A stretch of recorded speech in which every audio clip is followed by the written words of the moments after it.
Good morning, good afternoon, and good evening, and welcome to Virtual Motorsport Online TCUK Championship and Round 8, races 22, 23, and 24. After our thrills and spills of our visit over the border to Knockhill, TCUK returns to the wonderful Donington Park for the next 3 races. The last time we were here in Round 1, we saw our now championship protagonists Dan Hurlock and Tom O'Leary duking it out, securing race wins around the national layout here. Tonight, we're here at the Grand Prix layout. 2 additional hairpins, 2 additional passing opportunities. We'll have to see if either of our championship protagonists can steal a march on one another and seize the grand prize, which is this year's TCUK Drivers' Championship. My name is Matthew Churgwin. Joining me this evening is Mr. Philip Morby. Say good evening. Good evening. We're back. Yeah, 3 more exciting races coming up, so looking forward to it. We are, and it is Donington Park. It has 2 fantastic layouts. We'll get to use them both this year. And the GP circuit, yes, it reuses a lot of the national circuit, but those 2 additional hairpins, that change of direction at the S's, it really does change the character of this place. It does. Like those heavy braking zones at the hairpin and Goddards, turns 11 and 12, make it a bit more exciting. It gives you a bit more chance. Also, a couple of little straights as well, a little bit of power boost, turbo boost to make use of. So, save it for the start-finish line and Starkey Straight. There's some overtaking opportunities aplenty in this one. Absolutely. And undulation. We've got some excellent undulation in the circuit anyway, but those 2 hairpins, it's deceiving on the camera, but trust me, when you're in the car, there is a definite pitch change as you go on the brakes, trying to get the car stopped for 2 critical corners to help build and complete a lap. So we're at round 8. We only have 2 more rounds, sadly, to go in this year's championship. 2 weeks' time, we will be at Silverstone, the home of British motorsport and the national layout, and then to another Grand Prix circuit variation, Brands Hatch, to see out our season on the 5th of November. Remember that date, ladies and gentlemen. So we are a long way through our championship now. I think it's fair to say that we do have some individuals who are definitely putting their hands potentially on that championship prize. But as we saw, Phil, anything can happen in one round. And as we saw, the championship became 19 points closer in the last 3 races. Mr. Hurlock definitely gaining some ground on Tom O'Leary. He did. He got 1 of each at Knockhill. He got a 2nd, a 1st, and a 3rd. Whereas O'Leary, after various time penalties were applied, didn't actually get any podiums at all. It was interestingly the first evening that he didn't get a win. And those last 5 wins, it's worth pointing out, have been in race 2. Given the championship turbo limitations you have during quali, it means he struggles a little bit in quali and race 1, but then uses all the boost he gets in race 2 to go on to win. But he didn't do that at Knockhill race 2. 19 points gap reduced, so now it's 26 point lead that O'Leary has, but with well over 180 points still on the table, it's everything to play for. And that margin, ladies and gents, for the driver's title, a mere 26 points. So still plenty on offer, plenty of opportunity for those to make themselves known. And we shouldn't discount some of the other drivers as well. The margin is there to make up, but others could still make their statement and attempt on the championship. But we are racing through the evening. Here is our grid for race 1. Dan Hurlock starting as he means to go on, securing pole position from his teammate Ryan Elliott in the RSRs. More on their livery shortly. Cedar Wire was in 3rd place. Just moving on, we've got Luke Mitchell in 5th with Louis Neal in 6th. Ben Willis for Drake in 7th, followed by teammate Jordan Richardson. P9 will have Callum Cripps for Brabham, followed by Callum Wilson in the Richardson Co Racing, rounding out our 5th row. We've got Scott Mitchell, Martin for Kins Racing at 11th, with Ross McGregor, first evening, I think, this season, in 12th. Mitch Marie, Calamity Motorsport in 13th, with Jack Nichols in 14th. Alan Smith not taking his usual 16th position, starting 15th, with O'Leary down in 16th place. Matt Richards in 17th, with Martha Allington, she's starting 18th. Emil Salberg, starting 19th, Jack London 20th, and then at the back of the grid we have the Unlimited Motorsport Esports of Jordan Osborne and newcomer Simon Trebek, and then Carl Benton in 23rd. 23 runners and riders, and we're already coming up onto that first race of the evening. Try and share with our viewers, Phil. You're on the grid, you're getting ready for the first race. 3 races in the evening, plenty of opportunity to have a good run, but if you have a tricky first race, it can be a real dampener and downer on the rest of the evening, so it's important to get it right. It is the worst feeling to spin out in race 1, get taken out in race 1, because it just sets you up for just a terrible evening, really. I was always someone that would kind of qualify in the midfield, let's say 16th, 17th, where O'Leary is. In race 1, you're just looking to kind of stay alive, make a few opportunities, get yourself to 12th maybe for race 2, and then race 2, obviously you got that random reverse grid from 7 to 12, so you're hoping to kind of push yourself a couple more places up, give you a good chance of that reverse pole for race 3, and if not, try and push yourself for a top 10 in race 3. That was usually my kind of ethos, but you ruin it in race 1, you're starting 23rd in race 2, and you need a miracle to get that reverse pole in race 3. Yeah, it certainly is hard work, and well, we've mentioned the boost. We've got some straights, so we've got our HEMS system, which is a variable amount of turbo boost that our drivers will get. That is weighted by championship position in the first race, so our 2 championship leaders will have less than everyone else. And on the straights, the uphills, and of course the slow speed acceleration zones, that is, I think, going to play a definite factor tonight. And also just the teammates working as rear gunners. Obviously, we've seen Dan Herlock and Ryan Elliott on the front row. So Ryan Elliott's going to be a brilliant rear gunner for Herlock here to get maximum points in this race 1. O'Leary struggles in qualifying down in 16th, and his teammate is actually down at the back of the grid. So he's not going to have any rear gunner support. So Herlock, like I said, this 26-point gap, he could really eat into a lot of that gap in this first race alone, as long as he plays his cards right. Indeed, and we ran through the grid. We mentioned a few names perhaps we haven't had a chance to call out before, so perhaps we'll just flash up the spotter's guide and we can talk through who's new and who's subbed in. Yeah, we can. Obviously, we want to point out Dan Herlock and RSR have got a special Breast Cancer Awareness Month livery that they always run in October, Breast Cancer Awareness, which is brilliant to see. Nice little lovely pink livery. We've got Simon Trebek in that Unlimited Motorsports Cupra. And we've also got Ross McGregor, who is racing, I can't see what number he is, number 89, on the left there, second from bottom, running Calamity Motorsport. So he's got 4 wins, 20 podiums, so he's replacing Dan Kell this evening. And he's a previous race winner, so he knows what he's doing.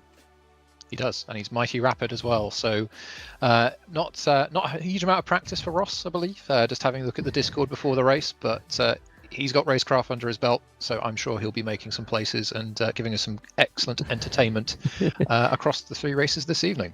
I mean, he was throwing all the excuses in on the Discord already. I'm ill, I'm old, I'm tired, I've forgotten how to drive, I haven't got only did a few laps practice on Monday. He got all the bingo cards there.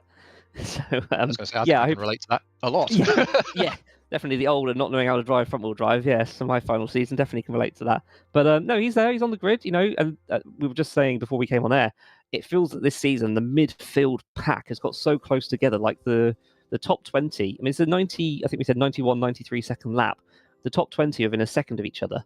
It's so close. You find 1 or 2 tenths in that midfield, you're suddenly jumping up 5 places, which is just insane. And the front is incredibly close as well. I think at various points in the qualifying, we had the top 3 split by 0.2 of a second. So yes, as you say, Phil, huge amount of competition. Midfield definitely catching up to the front. And it's going to be close racing this evening. And Donington, it's a circuit that I enjoy very much to drive. Good challenge, good undulation, gives good racing as well. So hopefully we will see that from our drivers this evening. Yeah, I think like Donington National, I think it gives fantastic racing. You've got a lot of different corners, you've got a lot of straights, you've got some very heavy braking zones. Compared to, if you think about Knockhill, the overtaking zone basically was that hairpin. We've got 2 of them for a start, so we've already doubled the amount of hairpins. Plus, there's a few other corners here into turn 1. You can kind of going down the hill. You can kind of play a bit of chicken with your rival, and lots of opportunities here. So hopefully, lots of clean, fun racing. But I also know that we've seen it before, and that turn 1 can be a bit of a menace on lap 1. If someone dives down the inside, spins someone round, even though it looks like a very wide circuit, it suddenly becomes very narrow when there's a car pointing sideways. it does indeed. And the Craner curves, the run into the old hairpin when you've got a pack of cars around you and on cold tyres. I think we even saw it in our first round when we visited the national layout. Very easy to just put your car in slightly the wrong position. It loads up and it goes and snaps on you. So hopefully we will not see that tonight on any of the 3 races that we've got this evening at the start. As we're saying right at the start, you do not want to have a bad first race, so or any race for that matter, but particularly not the first one. Yeah, at least with like second race, if you do mess it up, it's okay because you'll just end up probably starting. At least you have that good first race and you kind of recover in race 3, and there's usually a bit more shenanigans happening at race 3. I have started on pole before and then thrown it away in race 3, which is not a very good feeling either. But yeah, it's going to be a fun one to watch. They're just sorting out bits and bobs, admin doing admin things right now. So hopefully we'll get to the grid soon. And yeah, I have good memories of this place. I quite enjoy it as a track, both national and GP. Do you have a preference on national or GP, Chuggy? I think I do prefer the national layout. It has, and you mentioned it, a little bit of everything from a corner point of view, plenty of commitment, and the beauty of the national layout is it's about a minute 10 a lap. So if you wanted to, for example, shake down a car, learn it, just practice, some mid-speed or getting used to some trail braking, you get it all in a very short space of time. So it's a good track to learn a car, to practice your technique, and a great track to race on. So yeah, I think national for me. National for you, yeah. I think you're probably right actually in that regard. Obviously the GP circuit for us tonight gives us those extra overtaking opportunities, but just make the circuit surprisingly much longer. I can't remember what lap times are from the national circuit. But I think it's like 20 seconds. Yeah, when you've got a 90-second lap with GP circuit, I think it's more like 1 minute 10 or 1 minute 5. So I think it was. So you're adding a good 20-25 seconds on, but we do get those extra. I would definitely say 2 overtaking zones. I'm not sure as you go on to the GP circuit that left, right, and the S's is if you've seen in the real world, usually there's a big stack of tyres that then someone just absolutely rides over, which I think actually happened this season at the GP circuit in British touring cars. Yes, well, we'll have to call on your most recent visit to Donington Park, perhaps in some of the space between the second and third or first and second races. But yes, there's the hairpins are. Well, the hairpins are a great addition to the layout. They obviously are naturally a slow speed corner, but it punishes you if you obviously overshoot, you miss your apex. But the beauty is they switch back on each other. So where you may be attacking in one part, you'll be defending in the next. So it's a good combination of corners there to add to the layout, and it does add a lot. It does, and we talked about how the undulation of the Melbourne hairpin is you can go very deep in Melbourne hairpin, which really opens opportunity to dive down the inside. But then you're on the outside for Goddard's, and it feels like it's like negative camber. It's kind of pushing you out as you go around that final left-hand turn. But and then obviously if you stick it around the outside there, you've got to hope that the other car realises and gives you the space on the outside. Otherwise, you'll be pushed onto the gravel in a very narrow line of gravel before it's a barrier. So I've had that before as well, sadly. I think that was actually in a race 1, actually thinking about it. So yeah, ruined that opportunity there. But hey ho. It's a fun circuit. It's like I said, the amount of undulation you have, especially running down the hill of once you've done Redgate down to Craner Curves and Old Hairpin, it is steep. It doesn't look like it, but believe me, it's steep. Well, I mean, while we're just waiting for some of the technical gremlins to be beaten into submission, you were trackside, were you not, Phil, at Donington GP for the most recent visit of the British Touring Car Championship? I was with a couple of the league admins as well. We were down for Donny GP and had a great day out. It was my second year going. I did it on my own last year. This year, did it with a few friends and walked around. And I'll save the race 2 chatter for maybe between race 1 and race 2. But yeah, fun day out. Obviously, I've only done before that. I've only ever done Thruxton. I did Snetterton once. It's a great MSV circuit, really good facilities, and be able to get around. As ever, you're fighting in the car park, the race to the gate to get out. But the actual spectator views you have a brilliant. Don't bother paying for the turn 1 grandstand. Just take yourself a seat or just walk around and enjoy it and take it all in. And as always with British touring cars, there's a decent support package going on as well, which we don't have here, but we also don't have all night. So, although we have a support package I've noticed on the videos here, because if you watch closely, you'll sometimes see a few Clios following our British touring cars. So now there's a bit of interesting multi-class racing that that would liven things up a bit, would it not? Then again, when the British Touring Car Championship started, it was multiple different formulas of vehicle, and then they did an interesting points calculation at the end to declare the first victor. Anyway, that's a story for another time. But Donington, it's been a track with a lot of history in the real world, racing here since the 1930s, and of course there was that attempt to bring Formula One back to Donington in the early 2000s, which would have completely destroyed the track layout, adding a new kind of infield section between Goddard's and kind of heading down towards the old hairpin. I don't know about you, Phil, but I'm kind of glad that didn't happen, because it would have totally changed the character of this circuit, linking the back straight, Starkey straight, into the Melbourne hairpin just in one go, no S's, lose Goddard's. It would have been a bit of a different animal. It would have been. I think Aidan Millwood on YouTube did a video about it, actually, the plan for it, which is worth checking out from the history side. Yeah, it would have ruined it, especially you've got a nice view here. That large infield area is fantastic for spotting, like depth watching down the hill and being able to get across quickly to either side of the circuit. Yeah, I'm kind of glad they didn't do it in the end, but at the same time, you have to remember that they did kind of start digging the place up. The old hairpin bridge went, and we nearly lost Donny full stop. They were really in a bad place once the economic crash of the early 2000s, 2010s happened, and kind of half a dug up circuit, no F1 coming, and luckily managed to recover and give us the great racing we've seen since. But in a parallel universe, F1 is racing here, which is crazy when you've got Silverstone. But again, that was, I think, its own financial problems at the time, and I'm glad that both circuits have recovered the way they were. Don't get me wrong, we've all watched Senna's lap in the wet around here, but I'm glad F1 stayed at Silverstone personally. Yes, and I'd agree there.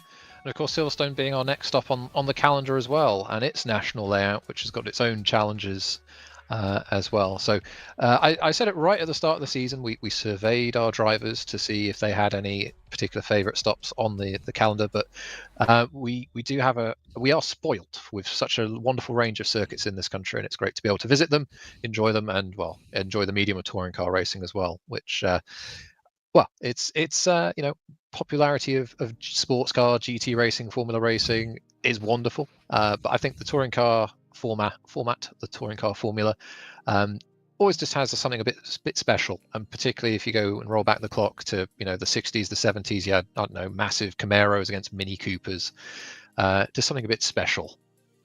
Talking of something a bit special, we've got some cars on the grid, Juggy. Yeah, we're a bit careful here, a race may break out. Yep, they are currently going to grid right now.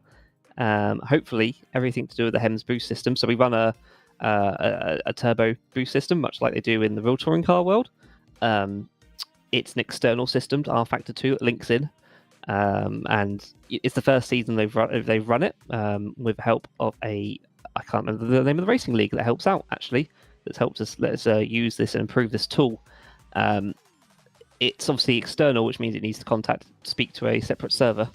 So it can be a few server shenanigans, making sure everyone's set it up properly, make sure the right amount of boost for each car is handled. And I think, I'm crossing fingers, I'm crossing everything here, really. I think we're ready to go. So let's cross everything as our drivers are underway. Yes, we are good to go. So we'll run through our grid one more time here just before we start race 22 for this evening. So starting on pole position, we will have championship protagonist Daniel Hurlock. He will be followed by his teammate Ryan Elliott, both of them in the lovely liveried pink RSR cars. Cedar Wire will start in third place with Fraser Hart in fourth. Luke Mitchell will start fifth with Louis Neal in sixth place. Then we have the two Drags of Ben Willis and Jordan Richardson starting in seventh and eighth, with Callum Cripps and Callum Wilson starting in ninth and 10th.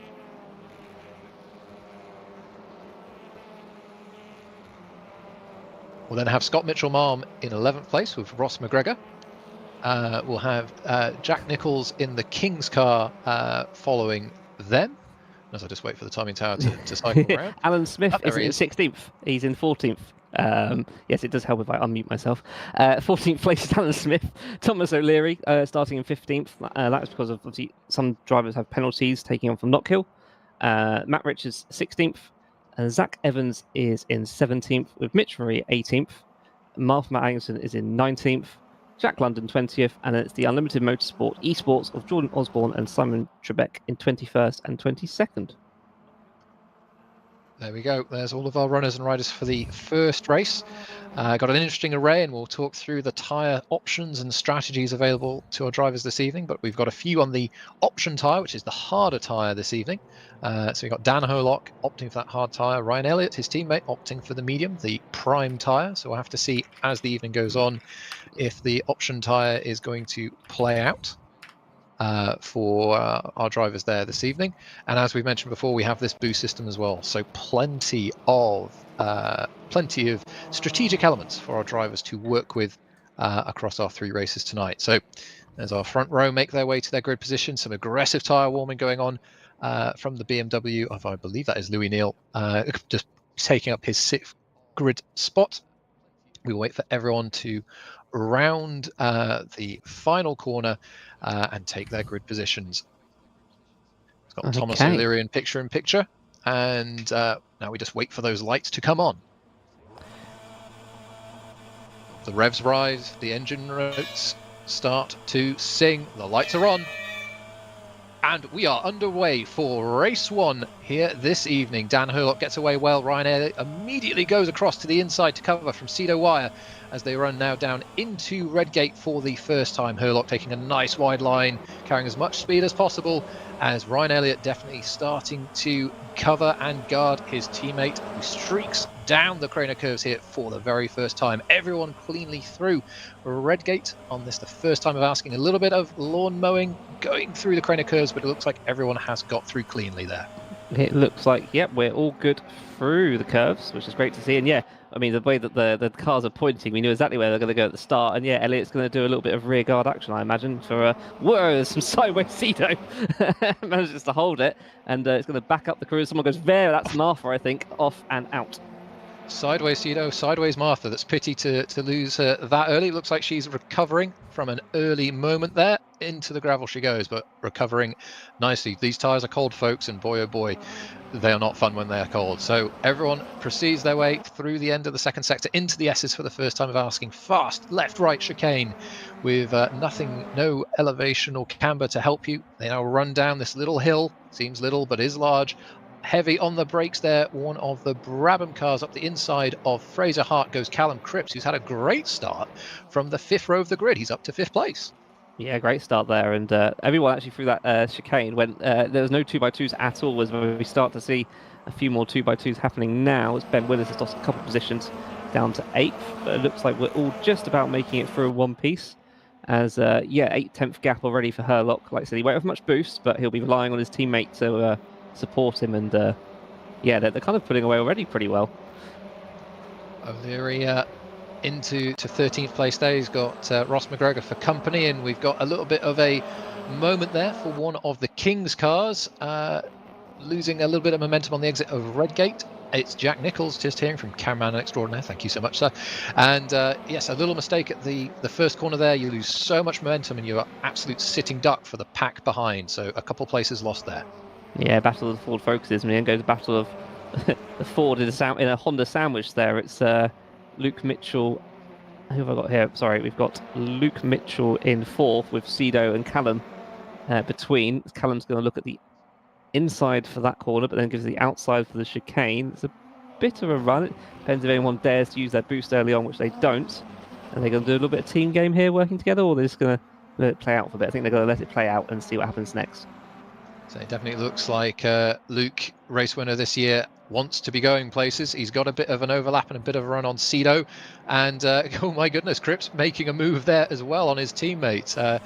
Say it will be interesting with these traction zones and these front wheel drive cars. Are they perhaps managing their tyres, just keeping them a little bit back in the locker for a bit later on in the race? We have seen the tyre drop off be quite something, even in these short 20 or so minute sprint races. Ben Willis has been pushed round. That was with, I think, Scott Mitchell-Marm, one of the Kings had the inside. I think thought that they had didn't have an overlap, but they definitely did. And that's Ben pushed down to 15th place, but he's still in the points since his teammate just ahead of him. It'd be good to get a replay on that one. A bit of an unusual one. Very deceiving corner, Goddard. You think you're at the apex, you think you can accelerate, and nope, it drops away from you, and you end up going a lot wider than perhaps you'd expect. So not sure if that's what happened there, but definitely some contact and off into the inside wall. Ooh, yeah, that's a very sideways. Is that O'Leary? No, it's not O'Leary. It's someone behind him. That was Callum Wilson. Has managed to recover. He's back on circuit, but losing positions hammer over fist as we see O'Leary having a bit of a battle there with Jack Nichols for 11th. He's determined to make up some places. Come hell or high robust. Water. Yeah, yes. Robust. And here comes a replay. I think we'll get a little bit of a look here. What happened between the Drake driver and the King's driver here? So on the brakes into the Goddard hairpin. You can see that little drop, and a little bit of a hook there on the rear quarter panel, and it just sent Ben there the wrong way. Yeah, and he's falling down the order as well suddenly, so I think he's had another problem. Yep, I think he's out with Alan Smith is round as well, so that's those two pointed the wrong way at the moment. So drama, bumping and banging here on lap 3 of 14 of our first race here this evening. Our drivers definitely not leaving anything out from their respective racecraft lockers. Everyone seemingly wanting to get a move on. Yeah, we're getting a replay. So running down towards the S's, so there's a little bit of side-by-side action. I can't, again, I think it's a bit of hooking of one into the other. I don't know who's going left, who's going right, but just before the braking zone, just gets tapped round and then bosh into those quite solid barriers, sadly. So, yeah, I think they're both struggling now, but running 20th and 21st. Running first and second, we've got Herlock and Elliott. The RSR plan seemingly is working to perfection so far. A little bit of cover from Elliott off the start. Herlock's made a bit of a run, and now these two are in flying formation, cruise control for the RSR cars so far. Definitely interesting to see a bit of a gap being opened up between Elliott and Mitchell at this stage, both on the medium tyre. So still a long way to go. They've got the tyres to manage, the boost to manage, and you can see in our tower on the left-hand side different levels of boost for our drivers to make use of during the race. Yep, so most drivers have 8, and obviously the top 8 have diminishing amount. So O'Leary only has 1, I think it's Herlock with 2, and then you'll see 3, 4, 5, 6, 7 as Jack London here in 16th place, just outside the points, looking at Jordan Osborne, who's obviously had a good race, kept it clean, and gone from 22nd to 15th at the moment. So keep doing that and he'll gain points during the course of the evening. But yeah, that gap from Elliott to Mitchell, 1.8 seconds, just nice and easy. It's half a second between Herlock and Elliott, but Elliott won't be pushing his teammate at all. So the forward sandwich, this time of Cupra variety, has been broken apart a little bit, running deep there. The Cupra of, I think that is Jordan Osborne. We got Jack London fighting, trying to escape that sandwich position, and he's got an overlap and he's got a bit of a run down into Redgate. Can he get this one done on the brakes? Looks like they're side by side, bit of a bump, and he is through. His teammate looks like he's also going to try and take the opportunity at the same time. He said, well, if he's going to follow through, I'll go with him. And yeah, it's now Jack into that last points paying position. So yeah, fights up and down the field, as just seeing what the kind of fights are that are close. I think 6th and 7th is our nearest battle in terms of... Oh, Cedo's gone straight on. Cedo's off. Oh, that is an fiery end to Cedo's first race. That must be some sort of hardware failure. That's tragic for the Brabham driver. Really quick this evening. Yes, that's a very unusual one. I think he put some 2 tyres on the grass and then couldn't brake.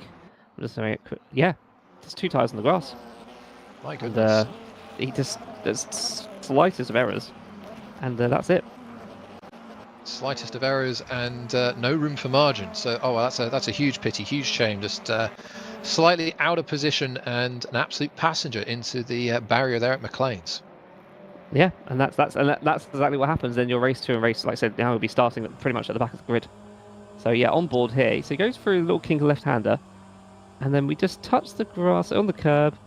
We're going very wide in understeer, and then yes, maybe it is a hardware problem because then he's on the brakes, but obviously grass and gravel isn't going to help, and he's only half on the brakes. So yeah, I have to speak to him later and see what happened there. Such a shame, but good news for O'Leary, up to 11th.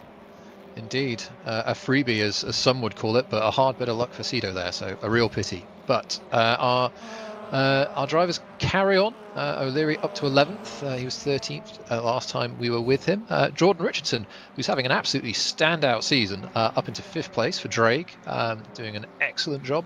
Cripps up to 4th place ahead of them. A couple of rising drivers have made a lot of places so far in this race. Meanwhile, we've got Herlock and Elliott still kind of flying formation up the front. Luke Mitchell, though, has gained about 6/10 over the last few laps. He has indeed, but I don't know how much boost. Is any boost involved? No, there isn't actually, which is interesting. Richardson's used a lap of his, probably to get that fastest lap. McGregor's used a couple already. We've been watching Callum Wilson in 17th, fighting Jordan Osborne in 16th with his teammate on that last points paying position. So Callum's trying to recover. As we see the run down, is he using a little bit of boost? And then gets the inside, and surely that's him up to 16th. So next position is for a point. Yeah, we'll have to see if the Cupra fights this one back. Sounds like he is on boost as well, but looks like nothing doing this time. Wilson secures that 16th place, and it can be one of those tricky things. You want to fight for every position, but as the race pans out, sometimes it's better to just let that faster car at that point pass, and you never know what may happen a lap or two in future. Now we're back with Luke Mitchell. He has well and truly caught the back of these RSR cars up, so this powered by Loadout Racing Ford Focus has places to be. It does indeed. Yeah, he's made a couple of positions up since the start of the race, and yeah, as we were saying earlier, is this just Elliott and Herlock? Elliott saying, look after those tyres. Obviously, Herlock's on the harder tyres, so should last a little bit longer. And is it just Elliott saying, look after them? Is he using a little bit of boost this lap?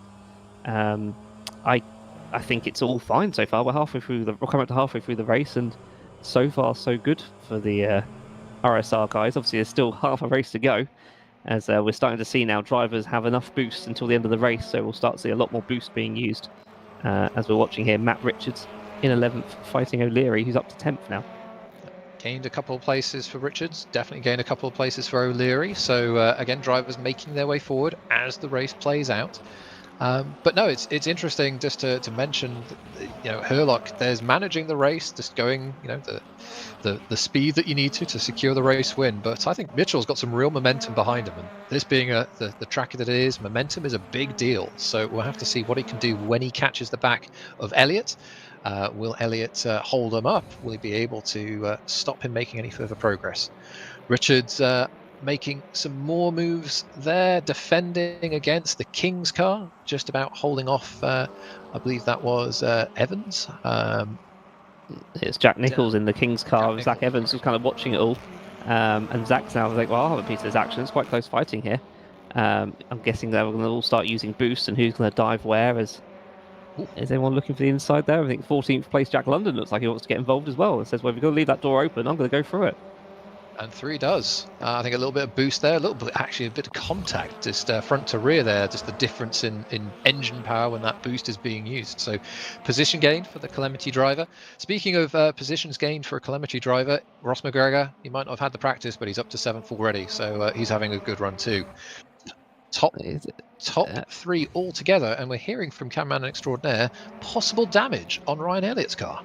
Yeah, I'm not sure where he's got that from. I don't think he'd be pushing. Is he actually going to push his teammate? He's pushing his teammate. He's using... right. This is good. This is an interesting tactic. So, you've got Herlock not on boost. You've got Elliott on boost. And Elliott is actually using his boost to push Herlock forward. That'll be an interesting one for the admins to look at, the old stewards to look at later. But technically, there's nothing wrong with doing that. He's using his own boost to push Herlock along. So there's bump drafting, and then there is, I'd say, the inevitability of if they don't go quicker, everyone's going to catch them. Because look, we've got 4th, 5th. They are not far behind. The RSR cars at the moment just aren't displaying their usual dominance. Well, I mean, obviously, Elliott here is going to be able to use boost every single lap to boost Herlock. So surely that's all he's going to do is keep boosting Herlock around. He's not going to overtake him. He's literally going to sit on his bumper, give him a push on the straights, and use that effectively to hold up Mitchell. Let's be honest here, if you offered Herlock a 2nd or even 3rd, he'd take it right now with O'Leary down in 10th, but this is RSR doing everything they can to make sure Herlock gets the most amount of points. Makes sense. Makes sense. Does make sense. I just worry you've got up to 6th place there, all within one camera shot now. So it's a bit of a gamble. We'll have to see if it works out. But so far, they are maintaining their 1-2 position. 9 laps in the books, just 5 to go. including this one. So we'll have to see if it works out. Luke Mitchell all the time will be just taking his time, looking at where these Astras are strong, where they're weak. And he'll be figuring out how to make the best of his equipment to try and get past them both.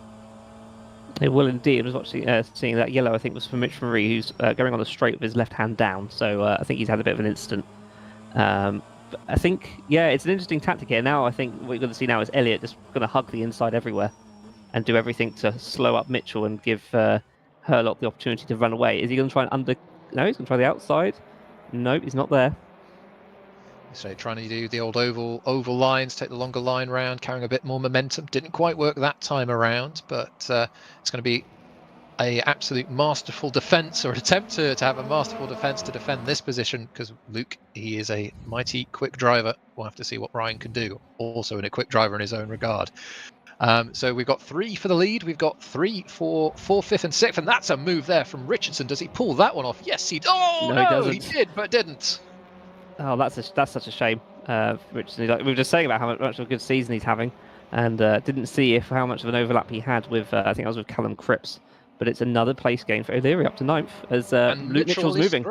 Mitchell is through. Elliott definitely showing his displeasure at the physicality of that one, but the Ford Focus gains another place. And we'll have to see what Dan Herlock now has in his locker. Has he been conserving some tyres, conserving the boost, obviously? What can he now do now that he doesn't have that rear gunner? Yeah, this is going to be tough for him now. 2 laps of boost compared to, well, Mitchell's got another 3 basically, and I think Mitchell's is now going to sail across into the lead if he plays his cards right, and he does indeed. So, if you're Herlock right now, do you let your teammate go to try and hunt down Mitchell and hold him up again, or do you now say, you know what, you hold him 3rd, I'll hold 2nd, I'll just take 2nd? It's an interesting strategic look as we have a replay here. We've got Fraser Hart, his perspective. They're still fighting. Oh, Elliott's hit Herlock. Elliott's hit Herlock.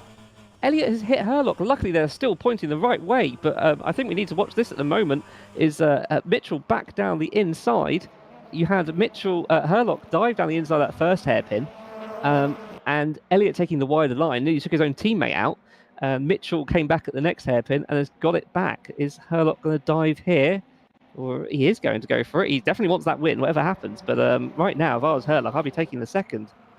As the scrap, it brings everyone close together. We've now got 5 for the lead. It's an interesting gambit that the RSR drivers are playing, but I'm not sure if it's going to work out for them. They've now got even more cars to defend from.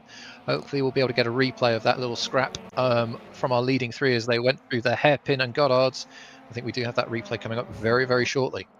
Yeah, so here we go. So obviously we've got Luke Mitchell into the lead, goes through the S's here, and everything so far is perfectly normal. I'm guessing at this point Herlock thinks, you know what, I'm going to use a little bit of boost myself, and has a little bit of power. He's looking late dive, relatively late, but shows it, gets it there, a little bit of contact there. That then pushes him wide, and look at that, nearly takes out his teammate. And then I think Luke Mitchell here says, well, no, I've now got the inside for the next one, and I'm going to take it. So, and this is obviously where we rejoin the action. So a little bit of drama, a little bit of bumming and banging and bumping of bumpers there. If I could get my words out, I'm here all week. So as our drivers exit the Melbourne hairpin for the 11th of 14 times, we've got some boost being used by Mitchell trying to break away, but we've now got those 2 RSR cars well and truly kept in close company by Fraser Hart and Callum Cripps, both of whom are having great races here so far tonight. I think it was a brilliant tactic from Elliott, and he's still doing it now. I think he's still trying to push his teammate along, trying to do the best they can with the boost that they've got. And obviously, like I said, Herlock's obviously only got 2 laps of boost, but he's importantly getting those hard tyres out of the way in race 1, which means he's going to be moving for race 2 because he'll have the same amount of boost, but he's going to have those so far looking faster medium tyres. But it'll be these last 2 laps to see if anyone's medium tyres start going off. So it definitely looks like the option tyre, normally an advantage, is firmly a disadvantage. So Herlock doing a good job to get rid of it here in the first race, but going to be a tall order to get the race win at this point. Now we're on board and following Jack Nicholls in 13th place. He has got Matt Richards for close company just ahead. And as they run up towards McLean's, We've got a little bit of a scrap here between Zach Evans and the Cupras. We've now got a Honda Civic sandwich between these Cupras now. Like these sandwiches today, aren't we? We are kind of going one by one kind of everywhere. So the Cupras are also need to be careful. They're both in the points at the moment.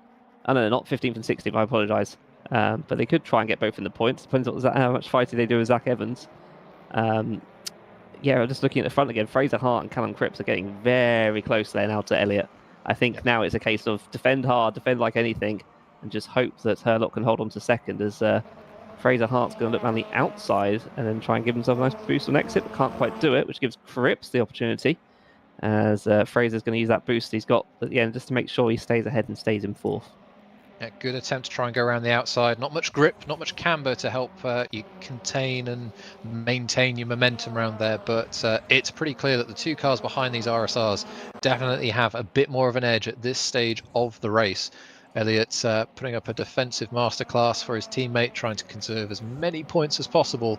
Not much further to go for these two drivers. We'll have to see if they can hold on. Ross McGregor, though, under a lot of pressure here from Scott Mitchell-Malm. Two Ford Focuses scrapping here as they run through Sector 1 up towards McLean's. Yeah, McGregor's a whole 3 seconds behind Callum Cripps in fifth now, so I think he's basically playing for sixth, which, you know, considering his first race back is not a bad place to be. Worth pointing out, Matt Richards has just dropped down to 13th. He's fighting Jack Nichols as he's going to come, I think, back up to 12th. He's got no more boost left. So that's this lap and the next lap. He's going to have to struggle with people around him that have definitely got boost. So I imagine Nichols in a minute is going to absolutely run away as we see Elliott and Fraser Hart. Elliott still doing his rear gunner job beautifully.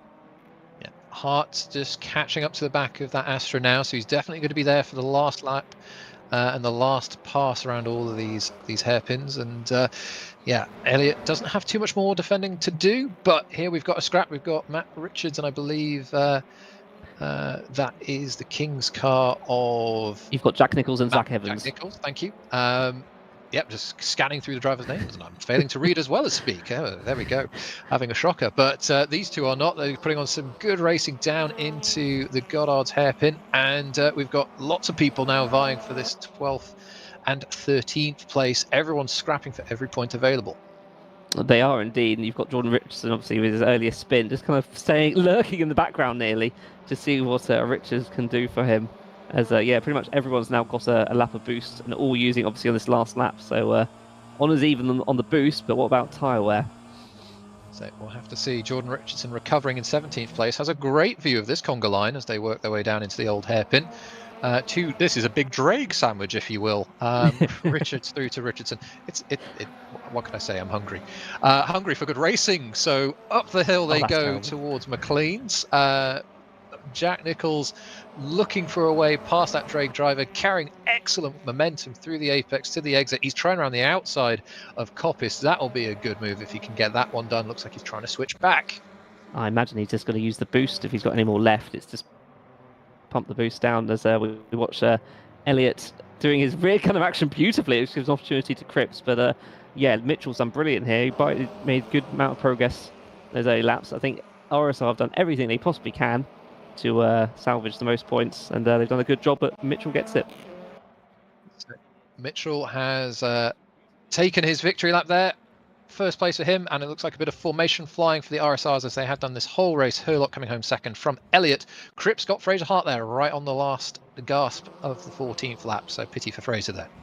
It is indeed, as Jack Nichols is still looking at the back of that Honda Civic, as both Unlimited Motorsports esports drivers get points. 14th for Jordan Osborne and 15th on debut for Simon Trebek. Nice work.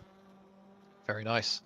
And she had a moment right at the start of the race that we saw. Martha took the car back to the pits, got it repaired, lap down, but she's still running, which is what we like to see. And that's important. That's worth calling out here, because obviously that was, I think, the first driver to go off on lap one. And you're probably thinking at that point, you know what, retire the car, I'll just start 22nd. Because two other cars retired, Cedo and Mitch Marie, it means Martha, she's going to start in 20th. You know, it's a whole row forward just put the laps in, put the practice in. I don't know actually what tyre they're on, if they're getting the hard out of the way early, or but you know, it's a couple of places that they wouldn't have had. Yeah, so hard's out of the way, 2 places gained. Yeah, it's annoying that, you know, the mistake at the start of the race, but having said how depressing it is to start race 1 and make a mistake, you've still got races 2 and 3. So, at that point, you're looking for a little bit of chaos from race 2 and hoping to get that reverse up the grid for race 3. But you never know what happens. You never know indeed. So race 1 in the books. Let's run through that finishing order for you. So we have Luke Mitchell forcing his way forward in that loadout Ford Focus, coming home in first place. Dan Hurlock in his championship ambitions coming home second, with Ryan Elliott rounding out the podium in third. Callum Cripps and Fraser Hart came home fourth and fifth, with Ross McGregor and Scott Mitchell-Marm bringing their Ford Focuses home sixth and seventh. Then to round out our top 10, we have Louis Neal, Thomas O'Leary and Jack London. Good recovery there for Thomas O'Leary, starting in the midfield. Callum Wilson there finishing 11th, with Matt Richards holding on at the end there for 12th. Jack Nichols 13th, and our final points paying positions go to Jordan Osborne and Simon Trebek in 14th and 15th. Zach Evans in 16th, Jordan Richardson and Ben Willis for Drake in 17th and 18th. Alan Smith has turned that 6 upside down to finish 19th, and Martha Allington was the final finisher in 20th position, and then the 2 retirements of Mitch Marie and Cedo Wire. So 22 started, 20 came home. Not too bad. 2 more races to go. And, race 1, there was a bit more action, a bit more frantic. We talk about wanting to have just a quiet, a solid race 1, but a few of our drivers definitely leaving nothing to the imagination, getting things done early tonight. Yeah, and the push to, I say push to pass, it was push to push, wasn't it, that Elliot was doing there with Hurlock. I think that's the first time we've seen it. It's probably the first opportunity they've had to do that. But with such long straights, it makes perfect sense that use that boost to push your, the championship leader and your teammate to keep them ahead as long as possible. I think that works. We saw how close 3rd, 4th, and 5th were. I think it was a good tactic to get the most amount of points to that team. And I think, if you'd offered second at the start of this race to Hurlock, he would have taken it. So he's very pleased. Indeed, it's certainly not one that we had on the bingo card, that's for sure. It's tough though, isn't it? That you're in a good position in the race. You don't want to go backwards. Of course you don't. But it's a bit of a risk. If that bump drafting didn't quite go right, perhaps you send your colleague off. It could go so very wrong. But they were able to manage. We saw it. Yeah, as you can say, it worked out just about for them. Yeah, it did indeed. We'll see if they can do it again in race 2. Obviously, Hurlock is now going to have 2 laps of boost, and Elliot there is only going to have 3. So they're gonna struggle. I think they're not going to work as much. Yeah, and I think speaking of things which just didn't seemingly switch on for anyone, those hard tyres definitely look to be a bit of a burden, frankly. We'll talk about the tyre strategy across the 10 rounds of the championship, with the exception of Thruxton, due to its abrasive nature. Everyone gets to pick 3 sets of option tyres in our 3 races that we have at each round. We're getting towards the business end of the championship, of course. Folks will be running out of races where they can pick to use that option tyre. And just looking at the tyre choices for this evening, Dan Hurlock, for example, our championship leader, he had to kind of take it here. He's got a couple of options available for the 3rd race remaining, but that's the only race he can take them in. So of our runners and riders tonight, 10 got that hard tyre out the way, but that means the rest, everyone else, will need to run those hard tyres, and it certainly is a tricky thing to manage. It is indeed. And yeah, it was like I said, getting out of the way in race 1. I used to love getting out of the way in race 1. The soft tyre, I never liked the soft tyre. I just couldn't make it last a race, so I would try and get it away early. Race 2 I used to hate. It was my least favourite race to pick the option tyre in, because you're basically always switching tyres, soft, either medium soft medium or medium hard soft or medium hard medium. I'd rather get it out of the way early or just use it at the end. Using it in the middle is just a bit of a pain. And also race 3, you want it for race 3, final race of the season, but sadly everyone wants it for race 3, final race of the season. So I imagine it'll be busy come Brand's GP there. Indeed. So as we look to our next race, obviously of the evening, if you're interested in VMO and the racing that we have available, feel free to obviously give us a search across the various search engines. Come along to our Discord server, where you'll find a lovely growing community, all sorts of racing to be had here at VMO, be it touring cars, be it a little bit of rallying or some sports car racing. We're a friendly bunch, so if you're interested in being on the grid next year, come and give us a look on the Discord, and we'd lovely to have you with us. And we've got a few drivers on the grid this very evening who have done that, so that's good to see. And just keeping an eye on the drivers lounge between the second and third races. Just had it confirmed that poor Orsido, who had that spectacular off in the first race, had a screen freeze of all things, which explains why he went straight on and couldn't do much else. So a fiery end to his first race. And well, we've mentioned it a few times. We don't get engine failures. We don't get brake problems. We get different types of problems of racing in the virtual world. Fortunately, Sido having one of those there. Also good to see Martha in the chat saying, yep, got the hard tyre out the way. So that's good for you, Martha. Hopefully you'll be able to make use of these medium tyres in the next two races. And just having a look at the runners and riders that we've got here this evening, we'll have 8 using that hard tyre in the second race.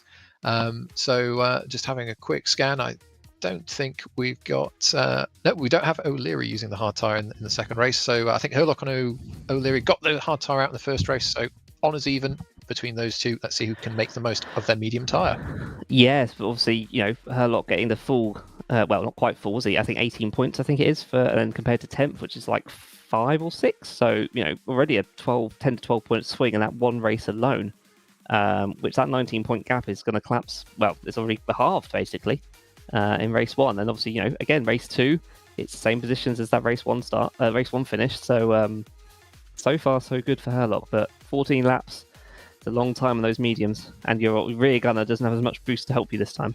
And that was what I was just about to mention. O'Leary is starting 8th or 9th or so, I believe. So he will have a good amount of boost. Perhaps not complete full allocation, but a good amount. And, well, we can see how effective it is in getting that pass done. So with the RSRs now not having that boost advantage, it's going to be interesting to see if they try that boost, that bump drafting strategy again. Or if they're able, now that they've got the hard tyre out the way, just to run away as we normally see those RSR Astras do. Yeah, the question is, obviously, is also O'Leary going to return back to his race 2 winning ways from 9th on the grid? It's going to be a tall order, but he will have that full 8 laps of boost rather than 1. But yeah, that's also going to be a fun one to watch. Yes, and with a few very quick drivers, so Sido, for example, being one of those, with some excellent pace on show in qualifying and the practice, starting towards the back, we're definitely going to have some drivers making their way through for our reverse grid race, of course, at the end. So those finishing from 6th through to 12th will be entered into a hat. We'll draw a random number, and whoever finished in that position will be put on pole position. So for the midfield and those who perhaps haven't had the ideal start to the evening, there's still something to race for. Yep, definitely. Obviously, I'm interested to see how those Unlimited Motorsport esports guys do now from 14th to 15th. Are they going to be able to work together to push themselves up the grid and try and get one of them on the reverse pole? That's going to be an exciting one to watch. At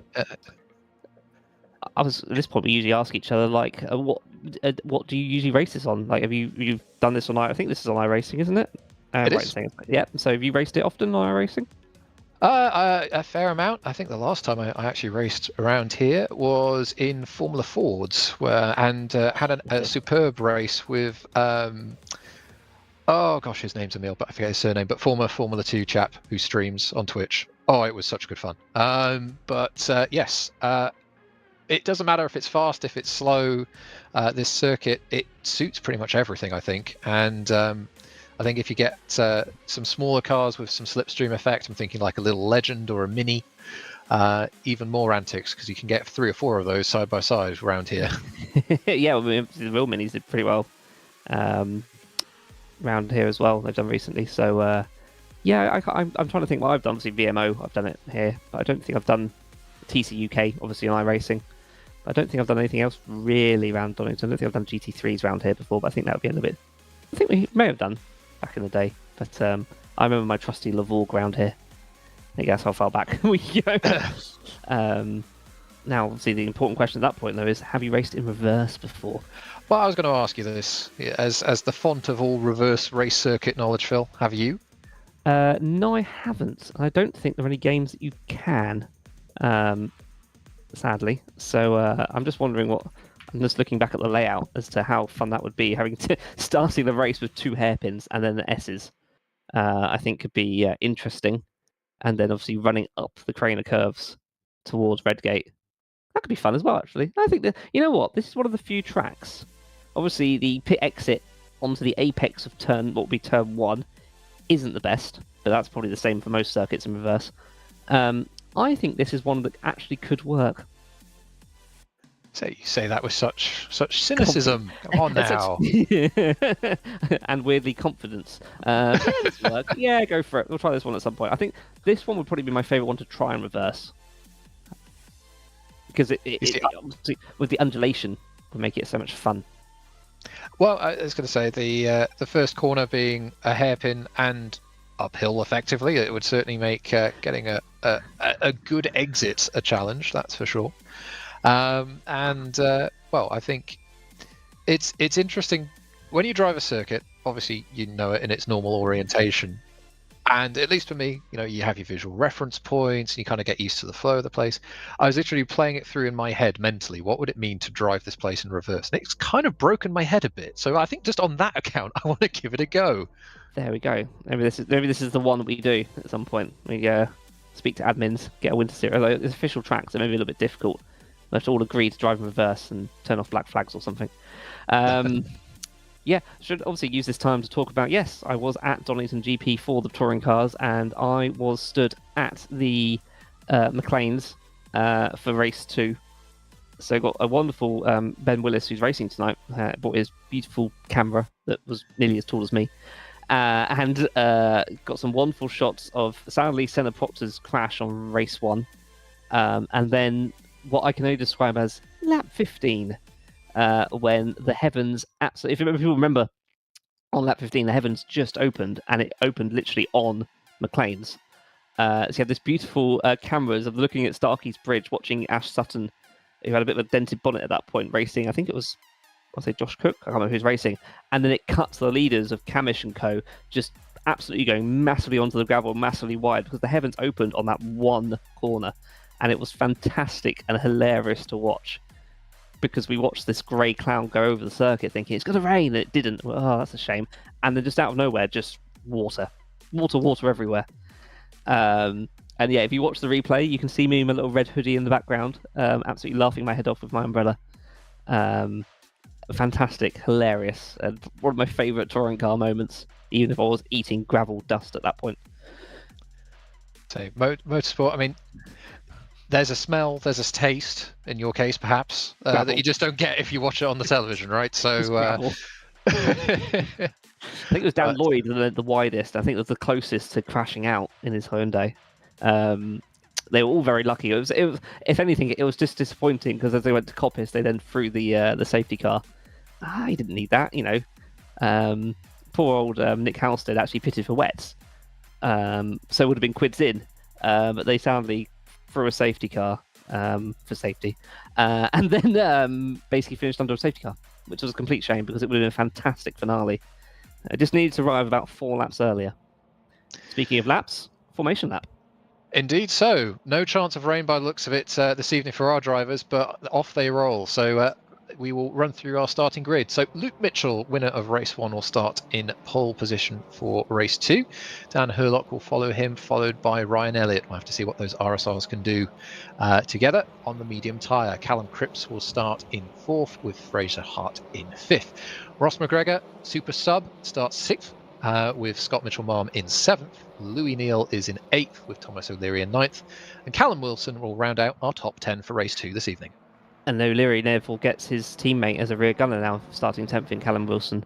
Matt Richards, 11th, with Jack Nichols in 12th. We've then got those 2 Unlimited Motorsport Esports in 13th and 14th. We've obviously had someone disconnect, because they're starting 13th and 14th rather than 14th and 15th, but never mind. Zach Evans in 15th, Vapor Shield. Drake Racing of Jordan Richardson and Ben Willis in 16th and 17th. Emil Sauerberg is starting 18th, with Alan Smith in 19th, and it's then Martha Allington in 20th, Mitch Marie in 21st, Cedo Wire in 22nd, and Carl Benton has managed to hopefully get his game working. Probably worth pointing out, Cedo had I can't remember if it said, Cedo had a screen freeze, which is why he had a straight on moment. So yeah, we're getting ready to go racing. Yep. Just to mention, Jack London unfortunately won't be joining us for the rest of the evening. He's had an emergency. Hope everything is okay there, Jack. So yes, we'll be down one car for the rest of the night. That's a shame, but yeah, obviously, life takes priority in these. They are pretend race cars, and yeah, obviously Luke Mitchell now on the hards as well. It's worth pointing out, and then a whole stack of mediums behind him. Before 7th place, Luke Mitchell is the second hard tyre runner. So Luke's got a lot on his hands here. I'd fancy Herlock and Elliott this time round. I think the hard tyres may have made the difference there. Just didn't really turn on in the end, and as much as they tried everything in their hand to do, it didn't quite work out for RSL for the win. So this time round, I think it's going to be different. Yeah, there's certainly some physical racing between the top 3 in the first race. Payback time? ? We'll have to wait and see as we just wait for our final cars to get themselves into position. There we go. We just wait for the rev notes to rise. Lights are on. And it's a quick start, and off they go. And look at that advantage that Dan Herlock already off the line with those medium tyres has got. He's alongside and past Luke Mitchell as they run down into Redgate. We've got Callum Cripps up into 3rd as well. A great start there for the Brabham driver. He's split those RSRs, which could be important for the old for Herlock fighting. But he'll probably just run away now quickly as he's already got the head Mitchell down to 3rd. Those tyres are not switching on, but everyone has made it down the hill so far. Oh no, we've got sideways runners at the back there. Your Jordan Richardson was one of them, and a Motorsport Esports as well. Yes, I think I saw Cupra off in the back there. We'll have to see if we can catch a replay of what exactly happened there. Few unfortunately not making it to the old hairpin this time around, but dream start for Herlock. Got the pedal to the metal, and he is up into the lead again. Cripps though following him closely. Yeah, Richardson just did the front-wheel drive power out, and then he lost one spot in the end to his teammates. So managed to recover really well there. As yeah, we're watching kind of the group, and like I said, all sticking together. Obviously only on lap 1, so they probably will be. But Herlock already 6 tenths ahead of Cripps. So and Cripps himself already 1.3 ahead of Luke Mitchell. So yeah, they are legging it basically. As they run through the S's, Zach Evans there under threat from one of the King's cars down into the Melbourne hairpin for the first time, and Mitchell already having to go super defensive from Ryan Elliott.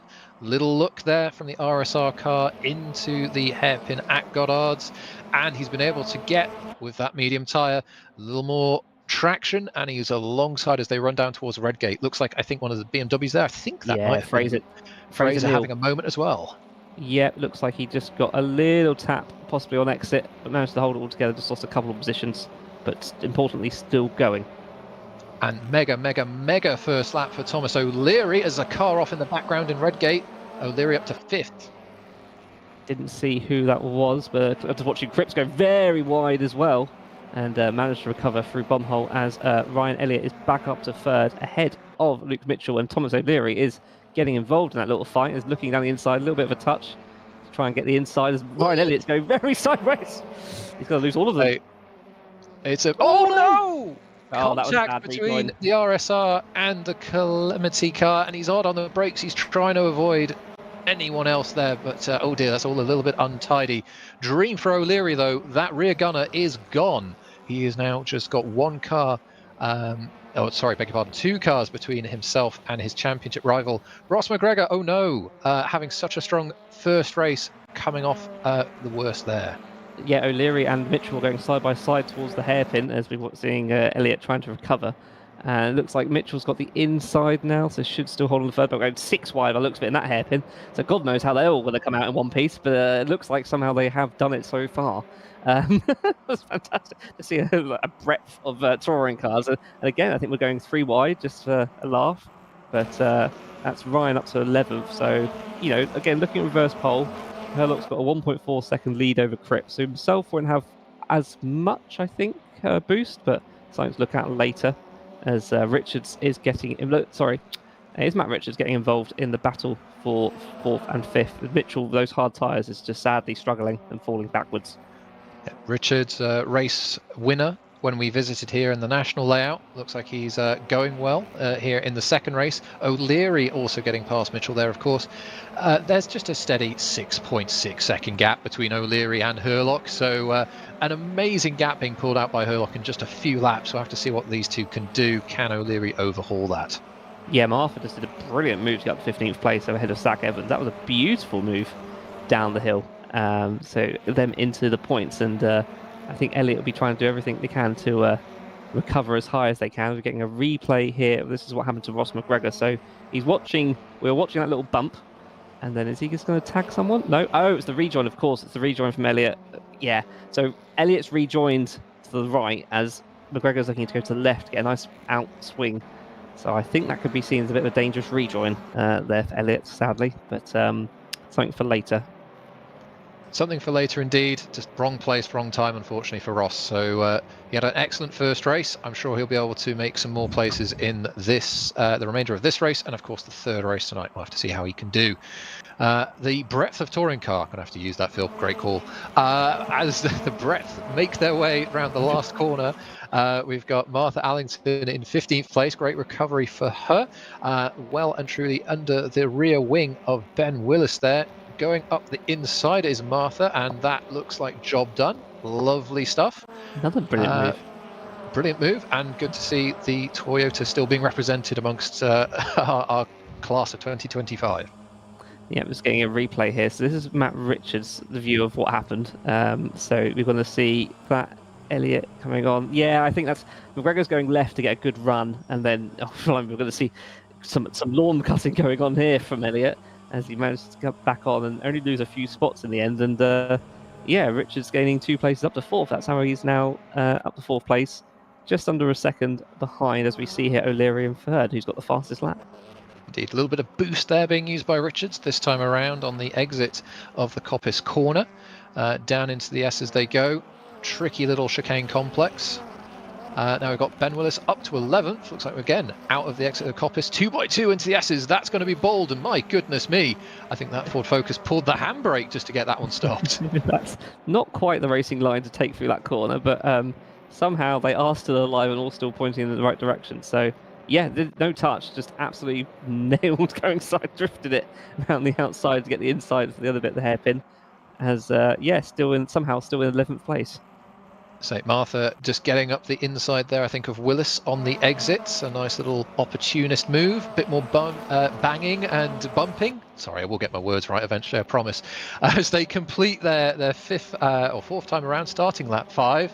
And on the brakes they go into Redgate. Mitch Marie recovering from the back row of the grid on the outside and this close edge of the points there.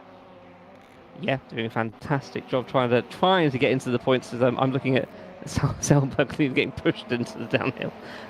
This little midfield pack is staying very close together. Unlike last time where it was the front staying close, it's now this midfield pack is really going at it. As Willis looking at the inside for 10th place. Selberg just struggling on the rear. Synchronized drifting from Salberg and Willis there, and through goes Martha. But my goodness me, Salberg is not finished. Back through they go. My word, this gosh, how many cars we got here? 7-way fight for 13th place. Fantastic. It's from breadth for just a clump, I think, of British touring cars. So it's kind of like absolute chaos. Obviously, the Drags having to be a little bit more careful because obviously they're working. Got Jordan Richardson in 12th and Ben Willis in 13th. There's Willis now looking, Jordan Richardson, sorry, look at the inside of Selberg. Going to push them a little bit wide. They're just about, please don't tag each other round. That's fine so far. Ben Willis is then watching in the background. You've got Metro facing Martha. It's all going off in this midfield. This is a great race to watch. It's all going the clump. This is good stuff. And look, they're still battling 3 wide on exit of Goddard. Oh, no. Willis, oh no! Chaos. Yep. Saw that happening a mile off, sadly. That was, I think, Selberg trying to get a bit more overlap than they needed. But that's a shame because it was brilliant fighting up till then. Quite a few corners of 2-3 wide, and sadly it ends with them all falling out the points. There's a grump in the clump. There we go. No grumpiness though for Dan Hurlock. He continues to lead. We've not seen much of him. He's had a quiet race.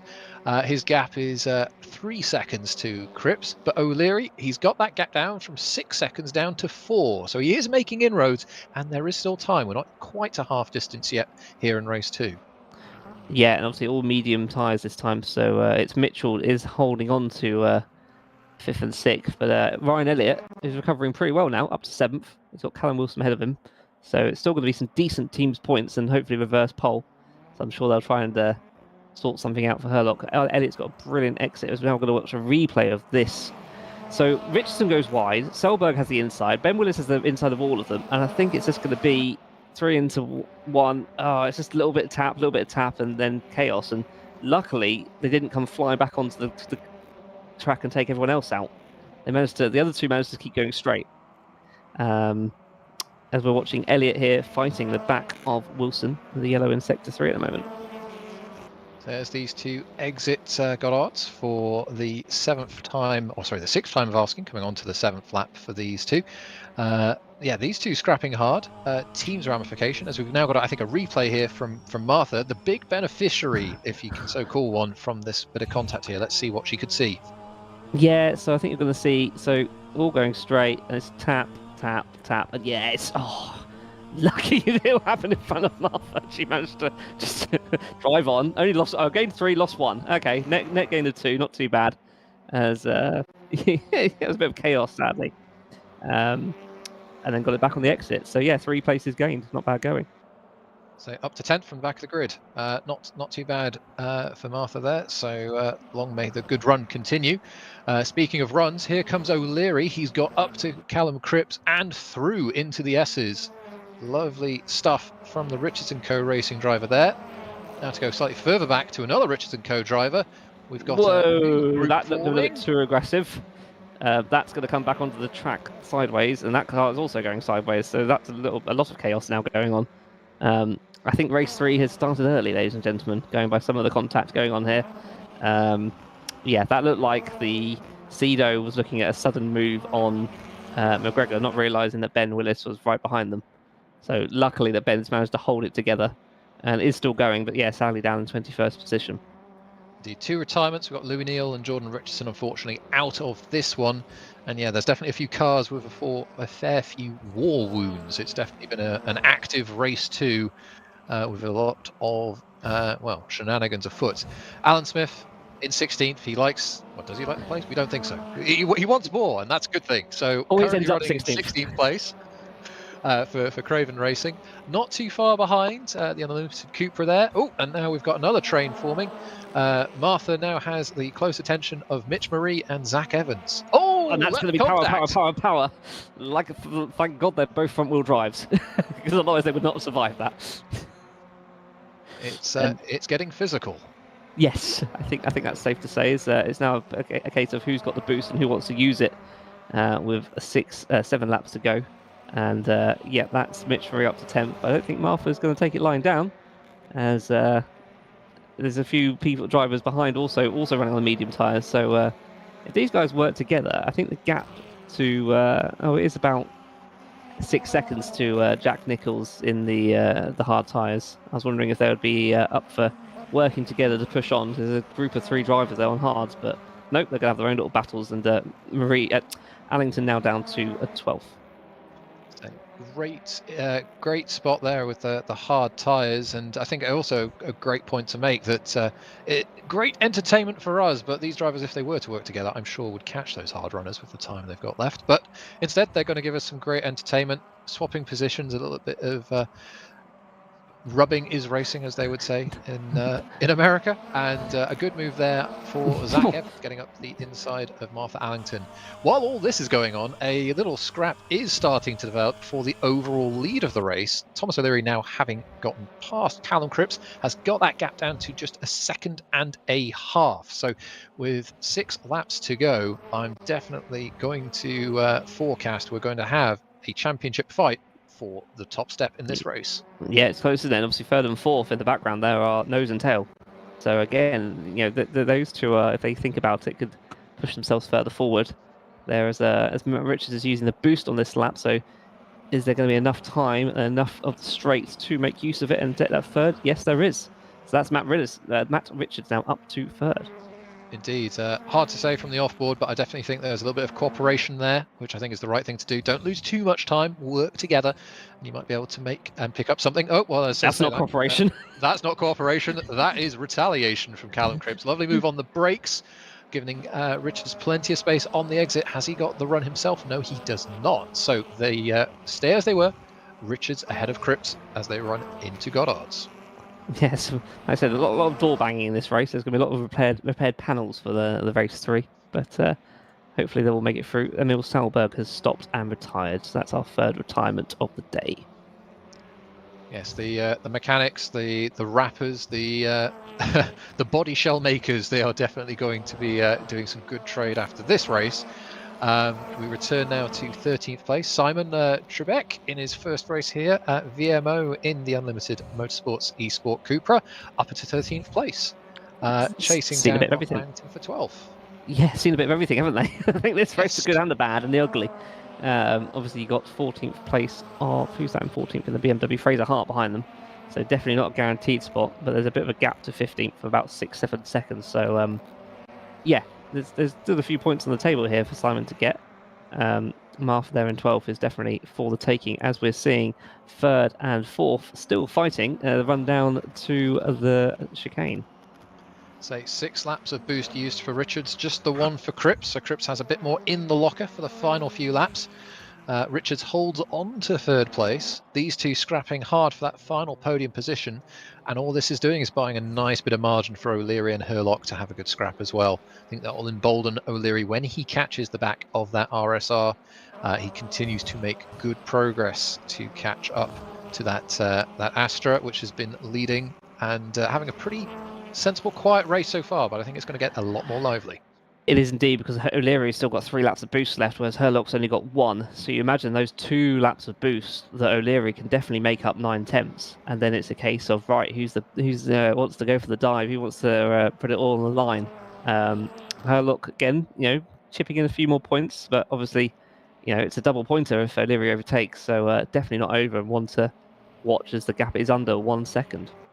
Every point will indeed count. Every apex, every braking point, everything will matter. You got to keep doing what you're doing, focusing on your rhythm.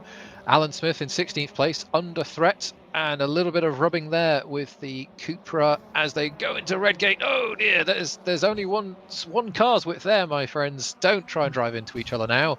So we've now got 4 fighting for 15th place, the last points paying position, now being held by the Unlimited Cupra of Osborne.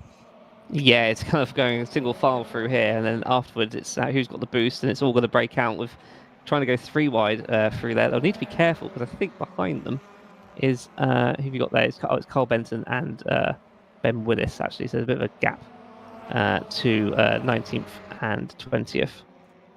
But scrapping hard right down to the last points paying position. Well, let's talk about the first position. We now definitely have a fight for the lead. O'Leary now all over that rear wing and rear bumper of Dan Herlock. 3/10 the gap. It was 9/10 at the start of this one. Game on. And didn't I say at the start of the race, it's going to be really difficult for O'Leary from 9th place to push forward for the win, but he's going for it. So O'Leary has enough boost for all the laps. So this one included, and Herlock's using it on this lap as well. So it's the last 2 laps, laps 13 and 14. O'Leary's going to have boost. Herlock isn't, and I think that's when he's going to do it. He just needs to use the boost this lap just to stay with Herlock, just wait it out, and then there'll be lots of opportunities on those 2 laps. So just hearing in the background as well from cameraman extraordinaire, the scrap for the final podium position between Cripps and Richards. Cripps passing Richards once again. That gap has opened up to 5 seconds, so a big margin now between our leading duo and the duo fighting for the last podium spot. Richards with the fastest lap of the race. Everyone using their boost, leaving nothing on the table. That RSR car was made plenty wide by Ryan Elliott in the first race. We'll have to see how Dan Herlock can do on his own without his rear gunner. Well, indeed, but I think the writing's on the wall, knowing that O'Leary's got those extra 2 laps of boost to use. If he's not, no point diving down the inside here. Just wait your turn, basically.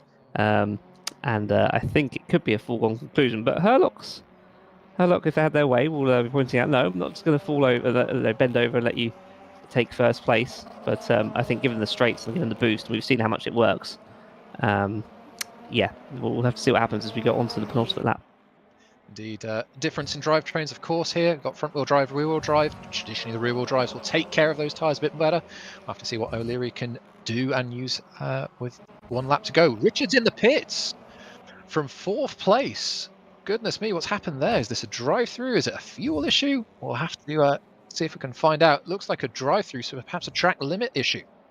Oh, and we've got to change the lead.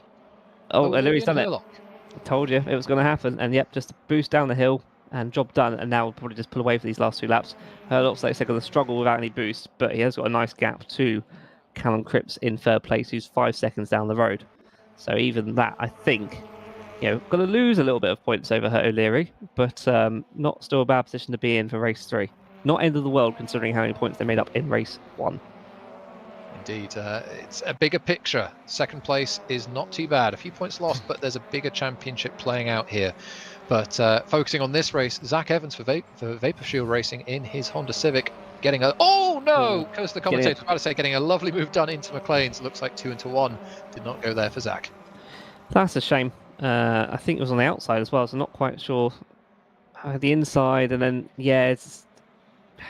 Nichols is taking the move, and Herlock back up to 1st. Oh, this is a replay, sorry, of course. So yeah, down the hill, a little bit of boost, gets the outside for the right-hander, but gets the inside, importantly, for the left-hander. I think Herlock realised what was going to happen and thought, you know what, you can have that one. There's no point fighting it. And that gives O'Leary the lead, as we're seeing Luke Mitchell started on pole, down to 6th, and is sadly, I think either, I can't tell if it's catching up on Wilson Elliott. No, I think that's Elliott's made some more positions up, obviously. So Elliott up to 4th. Yeah, a couple of cars here on the hard tyre. Definitely looks like it's the worst of the 2 options that our drivers have available, and it's tricky to make that hard compound work. Some circuits like Thruxton, where naturally there's hard tyre wear, it just comes back into its own towards the end of the run. Looks like today it's just not getting into that working window. We get a replay here. So basically Zach has the outside, which becomes the inside for the right-hander. But I don't know if it has a lock-up, but just basically doesn't turn right. And as Nichols starts to turn, just a little tap, and off they go. So 1 for the stewards to see about the overlap, about turn-in points. Was enough space on the outside being given by Evans? So yeah, 1 for the stewards to deal with as we are on that final lap, and Nichols is looking for 11th.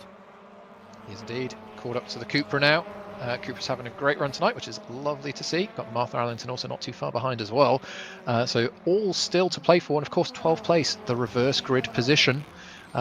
It's all important to be racing for. Speaking of racing, Matt Richards recovering from pit lane, up to 7th place on the brakes into the S's. But just like that, we need to refocus on Thomas O'Leary. He's had a run of 2nd race victories, and he's done it again. O'Leary wins race 2 this evening, very closely pursued by Dan Herlock. Let's just have a look here. Last lap of the race. Still places to be made. A sort of big clump of cars just in the back of shot as O'Leary was taking the flag. Looks like Richards going to hold on to 7th place here. Like I say, recovering from the pit lane. We'll have to see if we can find out what caused him to do that. Well, indeed. And just watching through as Tito's got the last corner, looking down the inside for 15th for that last point. Door is open. Are they going to take it, and do they have the boost to hold it? I think they do, so Tito should get that last points paying position. Indeed, and I think we'll gain a spot actually, because I think I saw Allington pull into the pit lane. I wasn't sure what that was for, but 2 into the pits on during the course of the race there.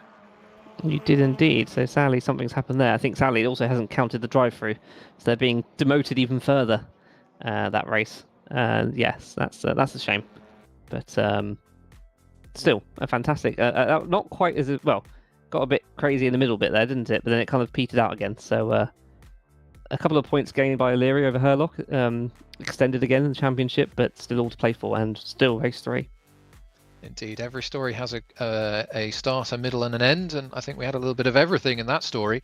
We're halfway through the story of the night, but yes, a busy race 2. Let's run through that final finishing order for you. So Thomas O'Leary responds to Dan Hurlock, wins race 2. Hurlock, though, 2 podium and second place finishes for the night, continues his quest for the championship. Callum Cripps for Brabham came home in 3rd from Ryan Elliott. Callum Wilson rounding out the top 5. Luke Mitchell, our pole sitter, making the most of what he had there with the hard tyres, finished 6th. Matt Richards, having visited the pit lane, finished 7th with Scott Mitchell-Marm, Mitch Marie and Fraser Howe rounding out the top 10. In 11th place, it was Simon Trebek. A great evening continues for them in 11th, with Jack Nichols in 12th. Martha Allington there classified in the end actually as 13th, with 2 13ths. That's because Martha's been demoted, I think, a bit further. So Martha Squaregate in 13th, Cedo Wyatt in 14th, Jordan Osborne in 15th. Alan Smith gets that 16th place again. Zach Evans 17th, Ben Willis in 18th, and then it's Carl Benton in 19th. And then it's Emil Selberg 21st, because Martha finished 20th. So these are the 3 DNFs of Emil Selberg, Jordan Richardson, and Louis Neal.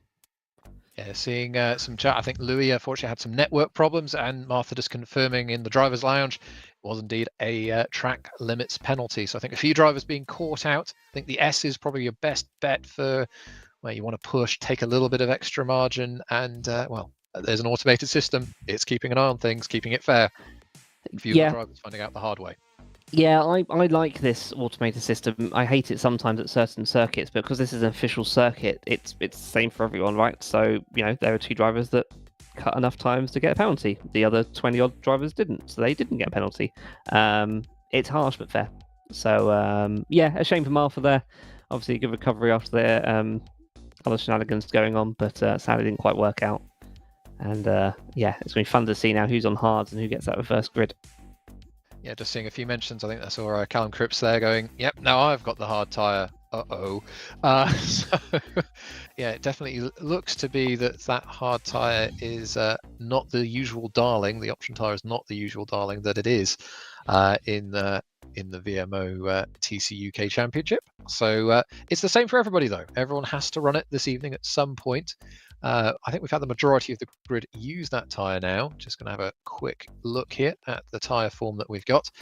And yes, we've got 6 drivers registered using that hard tyre for the 3rd and final race.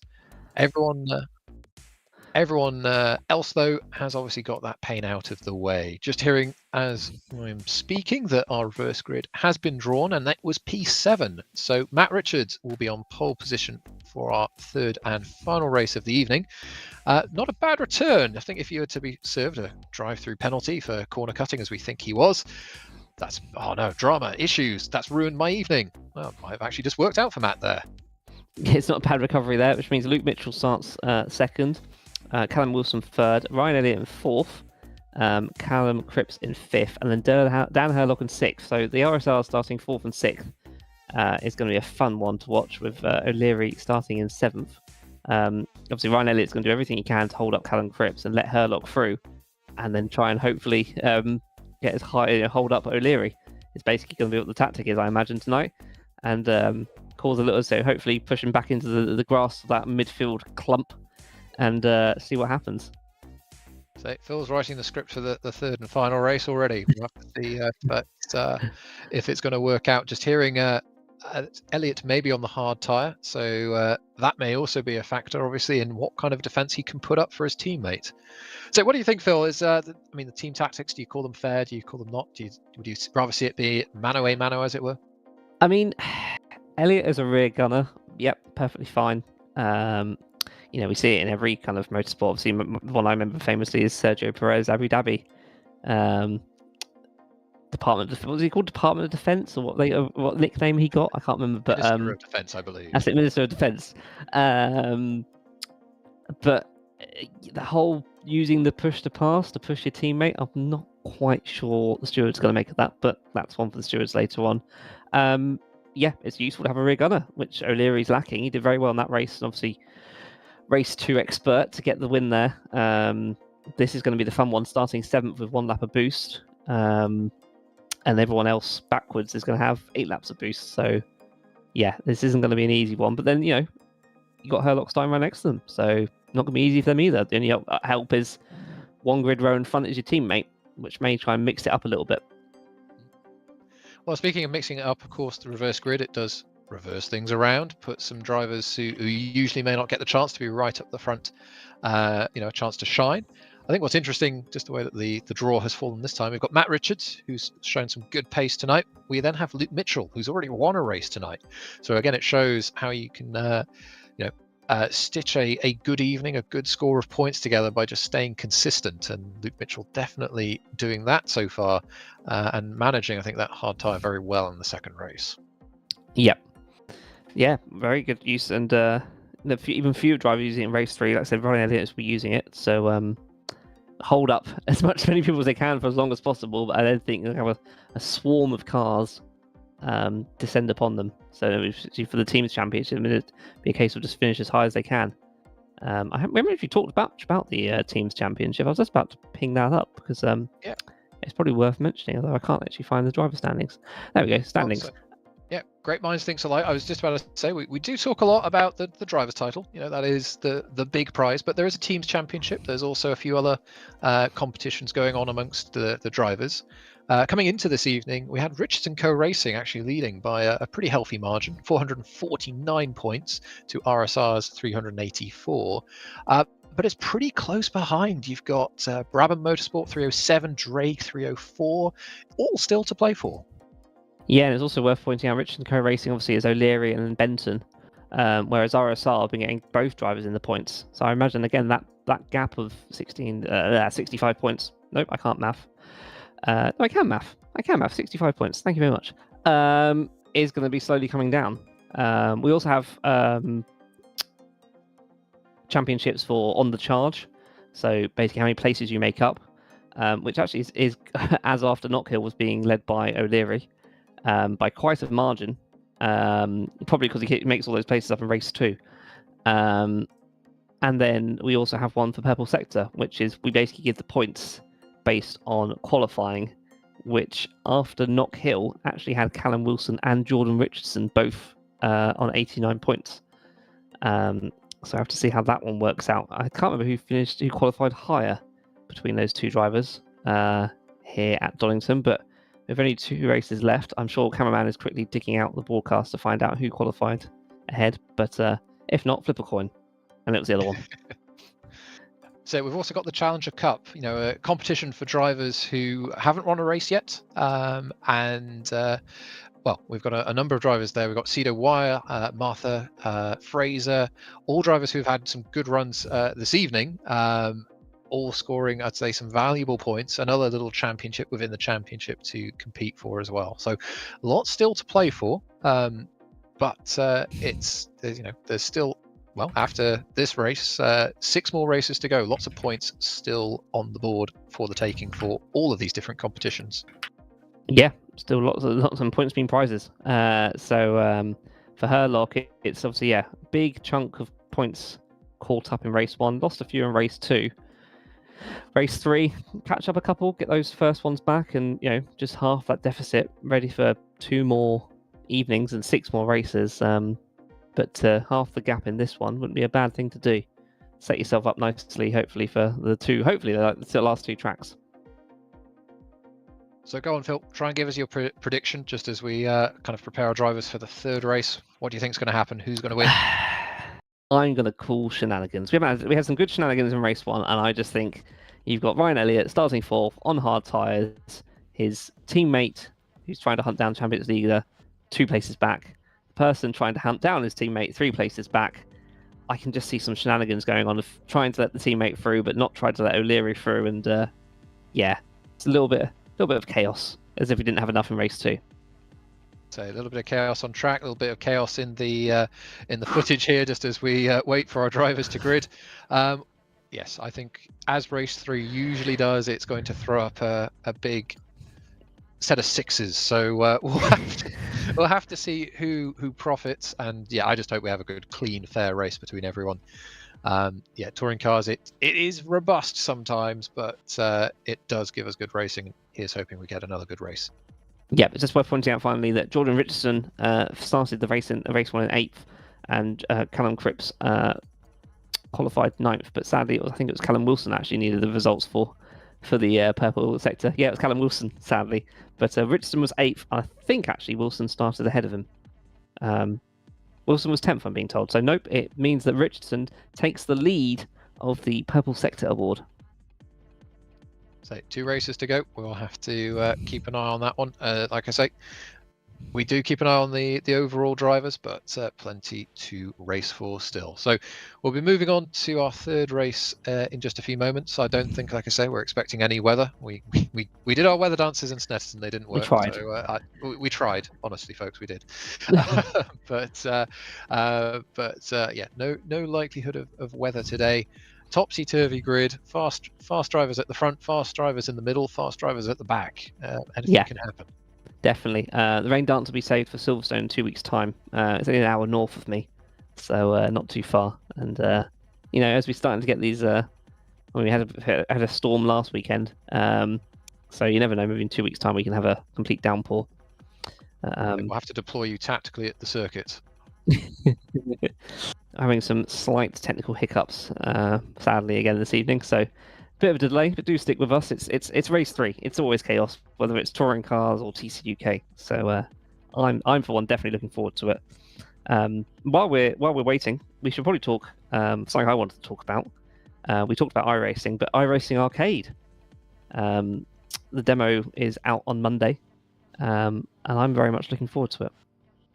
Yeah, a bit of a different. We obviously enjoy our simulated racing. We want to pretend to be racing drivers, but. When I explain to friends, colleagues at work, this hobby that I have, like, why isn't it just a game? Well, we like the simulation aspect to get as real as possible, but it's good to have racing games as well, things you can just chill out with, and it does look to have quite a cute niche going. So yes, looking forward to that one. Demo out. We'll have to see what it's like. Also, yeah, demos. Like, where have the demos gone? Yeah, everything's like Distant cloud. Here's a beta for a couple of days, and then it's like, oh, okay, or it's open, beta when you pre-order. It's like, no, I just want to try something. Whereas iRacing Arcade demo's out on Monday, and here's a Porsche 911, here's Tsukuba Circuit. That's what you're getting, but go try it out. I've played a little bit of Circuit Superstars, who are the developers of the game, but I'm definitely going to enjoy the third-person camera more than the top-down one that Circuit Superstars had. Bringing on to other arcade games, are there many racing arcade games you still play these days, or are you full on? I used to play a lot of Burnout back in the day. That was my go-to. Yeah, that was a long time ago now, though. So as everyone does, right? You grow up, you have real-world responsibilities and things you have to do, bills to pay. So no, I stick with the simulators. Thank you very much for now. That's my enjoyment. Fair enough. No, I'm still playing arcade games, be it Trackmania or Hot Wheels, as go back to some real sim racing, and we have a formation lap. We do indeed. Let's see what our drivers and their Hot Wheels can do in this 3rd race. Let's run through that starting grid. Matt Richards, the reverse grid pole sitter, will be followed by Luke Mitchell. Callum Wilson will be starting 3rd from Ryan Elliott. Callum Cripps will be in 5th with Dan Hurlock in 6th. Race 2 winner Thomas O'Leary will start in 7th place from Scott Mitchell-Marm. Mitch Marie in his Ford Focus will start in 9th, with Fraser Hart in his BMW starting 10th. Simon Trebek, one to watch. I hope he has a good final race, starting 11th. Probably commentator's curse there, ready to go. Jack Nichols in 12th. I've just been told Simon's starting on hard, so never mind. Jack 12th, Ross McGregor 13th. Hopefully, good recovery from after the race 2 accident, and hopefully he has a good final race here. Cedo Wire in 14th, and Jordan Osborne 15th. Alan Smith starting from his favourite position of 16th. Zach Evans 17th. Ben Willis, who our admin says you have P18 to P1 to do, is starting 18th. Good luck, Ben. Martha Allington 19th. Carl Benton 20th. And then it's Emil Salberg, Jordan Richardson, and Louis Neal starting 21st, 22nd, and 23rd, having retired from race 2. So I think you're a little bit of a jinx there. I think Ross McGregor, trying to recover, unfortunately has the hard tyre to run as well. So I think that's called for. Damn it. And obviously, Elliot and Cripps, like I said, Elliot being rear gunner, I think he's just going to, if you're Elliot, you basically try and let Cripps and Hurlock through, and then just hope you can hold up O'Leary for as long as possible, that Mitch Marie and Scott Mitchell-Marm can have a little fight with, because I imagine Fraser Hart and Trebek on the hards are going to also sadly fall a little bit backwards, which is, good opportunity for Jack Nichols to get a top 10. So the hard tyre definitely doesn't look to be the advantageous tyre, but you've got to stay on the island, stay on the road, and that's how you make positions and make places. So we'll have to see how our drivers do. We've got our front row just coming up to the grid. We've got some picture-in-picture here. I believe that's with the BMW of O'Leary. If I'm not mistaken. There we go. As our drivers round Goddard's to complete their reconnaissance formation lap. Lots of aggressive grid box positions being taken. Statement of intent clearly from our drivers as they start race 3. Everyone's in position. We wait for those engine revs to rise. Lights go on. And we are away for race 3 this evening. Looks like a good start from Richards. Cars off on the grass trying to pass. I think that's O'Leary and Herlock already duking it out down into turn 1. Looks like we've got Wilson making progress on Mitchell. Golden start there for Matt Richards though. Golden start for O'Leary. It's like I said, side by side still with Herlock, but it's Callum Cripps also ahead. That's going to front wheel drive, maybe push a little bit wide here. Herlock's just hoping to keep it going, keep that outside line now. We've got our championship contenders fighting each other. I think Herlock has got ahead. And Elliott obviously sadly went backwards, but now now it's Elliott side by side with O'Leary.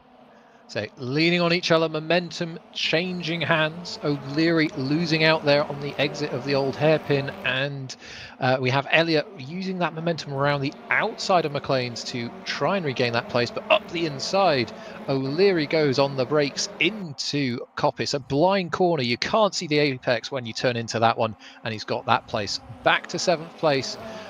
Not ideal, but could be worse. Yeah, obviously Herlock has put a car between them, Mitchell Marm, 5th and 7th. So Elliott will do everything they can just to kind of stick with O'Leary to try and use the boost as we see Herlock going down the inside of Cripps. Needs to be careful with the car in front. I think there's a little bit of contact there with Cripps and has got the place and up to 4th. So Luke Mitchell recovering back to 2nd place, getting past Callum Wilson there on the approach into the Melbourne hairpin. Looks like we've got now Herlock under attack from Cripps, a little bit of retaliation, trying to take that 4th place back. Side by side as they cross the start-finish line to complete lap 1, move on to lap 2. We've got Scott Mitchell-Marm in for close company. My goodness me, they're scrapping hard back there as well, I think for 11th, 12th and 13th place. King's car off onto the grass there as they approach Red Gate. They are just about all still going as, yeah, it looks like Herlock's going to try and push her, Wilson now, as we're seeing Nichols here fighting for top 10. I think everyone behind also fighting for a top 10 by the looks of it. There's a whole train of them going on 2 by 2, even 3 by 3. I don't think that was going to work, but it looks like they have made it all through. So they're still rocking and rolling up the hill. Oh no, a bit of contact. I think that is one of the Smith there. A little bit of contact on the braking zone. These cars are hard to describe for you, ladies and gents at home, but they are so finely poised. You touch one of them when they're loaded up, when they're braking, they will just snap on you, and I think that's what just happened there. Ironically, very similar to Senna Proctor's crash in real life at Donington race 2. Just kind of like a little bit on the grass, on the brakes, sideways, and round they went. And already people are using their boosts, which I find interesting on this race 3, lap 2. Still many more laps to go, but it's Herlock putting the pressure on Wilson.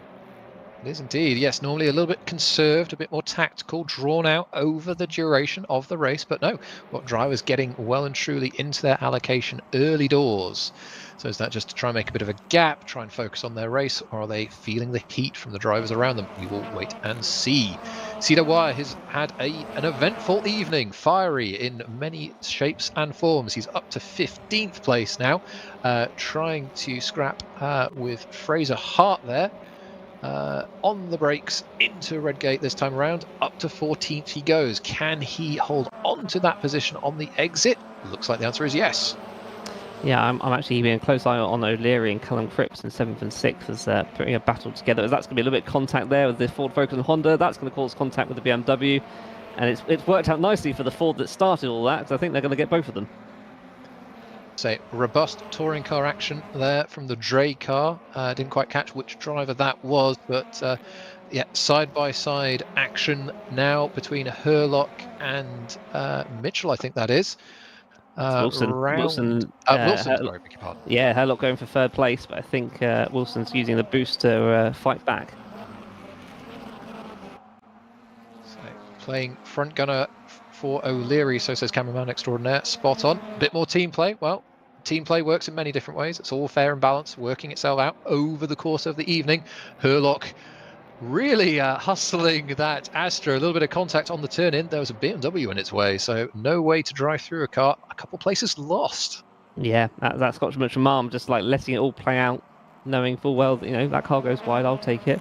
So yeah, currently those it's rear gunners and front gunners all going on. As like I said, Wilson stopping Herlock from making positions, and now it's O'Leary that's behind them. So yeah, that's going to get spicy again as it's all getting close. It is indeed, and should call out, great race so far for Scott Mitchell-Malm. Hopefully won't curse the commentator of him, but up 4 places so far in 4 laps. That's a good start for the King's driver. It is indeed, as Elliott's looking to try and get round Callum Cripps, but there's nowhere to go at the moment. I did notice that he's already used a couple of laps of his 4 laps of boost. Desperate to try and help his teammate, as that's an interesting line, a little bit of lawn cutting, but it lives to fight another day. As Pearl pointing out, Richards out of all of this is just running up the road. Indeed, Elliott and Cripps on the hard tyres, nice and even there, and potentially a bit of a cork in the bottle as we've got a few medium runners catching up nice and quickly. As Phil quite rightly said, Matt Richards having a lovely evening drive, uncontested, 2.5 second gap, and Mitchell-Malm brave, late on the brakes, pulling the handbrake on that Ford Focus to try and hold on to that 3rd place. It's not got the ideal exit. Can Wilson retake the place? He's certainly giving it a go there, even into the Melbourne hairpin. Very hard to run around the outside there, and through goes Herlock, picking up the pieces. Literally the opposite of what happened in the previous lap, where it was Mitchell-Malm picking up the pieces. That's a mouthful, isn't it? So that's Herlock back up to 4th, and again O'Leary's teammate Wilson in 3rd, now acting as front gunner for O'Leary. So boost reset there for Scott Mitchell-Malm running out, and wow, what a move! Late on the brakes for the RSR. That would be amazing if he can hold on to that one, and he does. Basically stopped on the apex. It stopped on the apex. That gives Mitchell-Malm now a chance to go 2x2 with the BMW, who I think has backed out. And I imagine now, if they're going to work as a team, it's going to be a case of Wilson getting out of the way for O'Leary. We'll have to see if they swap them around at Richards & Co. But yes, that pass there from Herlock, I don't think you could leave it much later. That was quite something. But it was controlled. That's the important bit. It was controlled. It was aggressive, but controlled. We've got a yellow flag somewhere in sector 2. Don't see anyone falling down the order just yet. Oh, Jordan Osborne sadly pointing the wrong way with one less tyre on his car by the looks of it. Not optimal, that's for sure. You want all 4 wheels on your wagon. If you're missing one, that's certainly not going to be helpful. So that's a pity there for Osborne. Those hard tyres really didn't get on with him, clearly. I actually think I may have got it wrong. It may not be his tyre. I think it may have been Fraser Hart's, which he hit the back of. I'm not quite sure. Oh. So we'll get a replay shortly. So Jordan Osborne sadly isn't going to be the best angle, because Jordan Osborne's going to go down the hill perfectly fine. He's down. Oh, I see. So Fraser Hart had an issue earlier, slid back onto the circuit, and one less rear wing.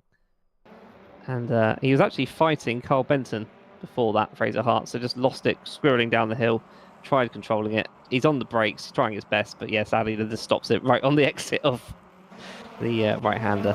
So a shame for both of them, and that's our first 2 DNFs of the evening for race 3.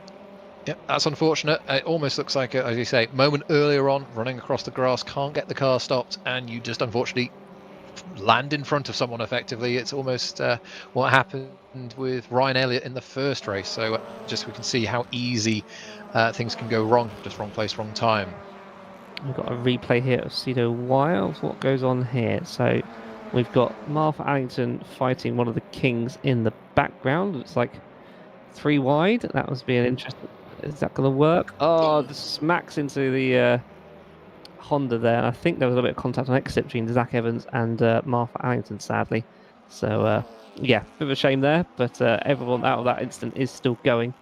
And 2.5 seconds for Matt Richards at front. Yeah, just doing his thing. Same with Luke Mitchell. It's got a nice 3-second gap to Herlock, who is trying to get out of the grasp of Mitchell-Malm in 4th. And interesting, Wilson O'Leary still running 5th and 6th. Yes, indeed. It's kind of honours even. Perhaps things just settling just in the middle here of the 14-lap race that we have here for the final time this evening. One interesting thing, I was just kind of keeping a bit of an eye on is the boost usage between Richards and Mitchell. Mitchell not used any boost yet so far, but Richards already used 2 laps worth up. So a little bit of a disadvantage there. I think Richards just trying to build a gap early going, get the distance done, and defend perhaps towards the end of the race. But Herlock and Mitchell Marm definitely, I'd say, putting a lot of focus on the back of that Vauxhall Astra, not allowing Herlock to have an easy run into the end of the evening. So good stuff from the King's Focus. Interesting to see that we've not yet had the switch between O'Leary and Wilson, so maybe they'll save that for a bit later in the race, if at all. They will, and I have to congratulate you on just sliding into putting a lot of focus on the Astra in the Ford Focus. I don't even think you realised what you said there, and I congratulate you for slyly throwing that one in. And also, I just announced it to everyone to never mind. I'm still surprised they haven't swapped it. I mean, they're obviously not going to do the tactic of what RSRG did, which is use one driver's boost for another, as Alan Smith looks to continue his recovery up to 18th, and I think that Honda will also have a piece of the action, and Cedo Wire has also made a place up. So sadly, that's 2 places lost for Martha there. Yeah, momentum, wrong place, wrong time. It's tough here at Donington Park. You don't want to find yourself in the wrong place, and just like that, the Brabham there of Cedo getting another place. I think perhaps a little bit of boost usage there. Yeah, good little use. Use a little bit of it, not use too much. As let's have a look, Richardson, up to 12, made brilliant moves to get up to 12. I think he's just passed his teammate. I think his teammate's just let him through to try and hunt down Ross McGregor and the like. But Jack Nicholls here, 9th place, right up the tail of Cripps on those hards, and we're hoping to dive down the inside. No, thinks better of it. Elliott sadly going backwards to those hards, already down to 10th. The hard tyre, I think, is perhaps the story of the night, just how much of an impact it's had on the strategy and how the races have played out. And I think it's important when you're racing someone, you need to observe perhaps how their car is behaving, responding, where it's weak, where it's strong. I think if you've got the medium tyres, you're just going to wait for that traction opportunity and just going to shoot by that hard runner. As O'Leary off!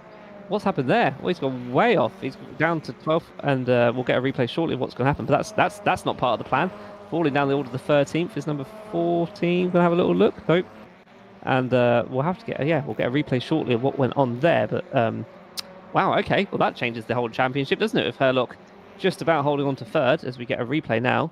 So what happens here? So we know O'Leary's behind. So he's just going to drop it here on exit. It's gone very wide. Oh. So you can gain a lot of time by running that outside curb, but when it switches back to the grass, if you've still got some load on that left-hand side of the car, beg your pardon, it will send you off to the inside, as it did there for O'Leary. So key critical mistake in this race.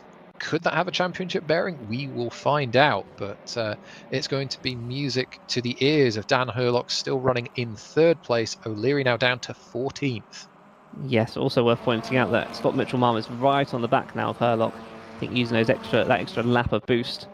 And also Luke Mitchell is catching up to Matt Richards. So we've got those 2 battles are hotting up nicely for a race 3 chaos, as Ross McGregor down into 11th place. So Mitchell-Marm following closely down through the old hairpin. So it'd be interesting to see how Herlock plays this one. Is he going to think bigger picture, or is he going to fight for everything? We are going to find out. And we've got Callum Wilson not all that far behind either. So if these two do scrap, it could be a 3-way fight for the final podium position. I think I've said that before this evening.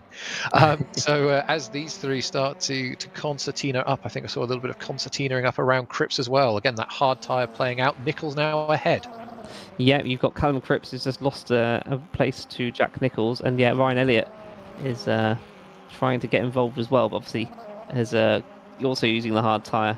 So it's Richardson, definitely wants to think, well, I'll have both of you in a minute. So that's not worked out in terms of RSR for the championship, having Elliott down so far down, but now I suppose he's ahead of O'Leary. He's down to 14th now, and watching Ben Willis and Louis Neal fight it out for 12th and 13th. So grab all the points you can quickly, as he's going 3 wide. Championships are built on consistency. We're human, we make mistakes, as we've got, as you say, 3 ride down towards the final hairpin, and it looks like the Drake car is going to come out on top there. Oh, Willis trying to close the door, and unfortunately Louis Neal was in there as well. So 2 into 1 do not go, and both lose out. O'Leary recovers a couple spots for free there. He did, yeah. I'm just having a quick look at that, and yeah, that's just, yeah, just two different lines. I think that's going to be a penalty for Louis Neal because he definitely didn't give that place back. So that's a shame, but never mind.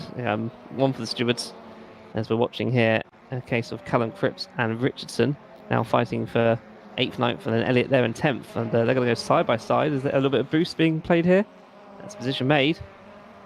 Not by looks of it. I think that's just pure tyre advantage. Richardson getting past both Elliott and Cripps in the last few laps, and now the top 8 are all on the medium tyre. So our hard runners really struggling in this, the third race of the evening.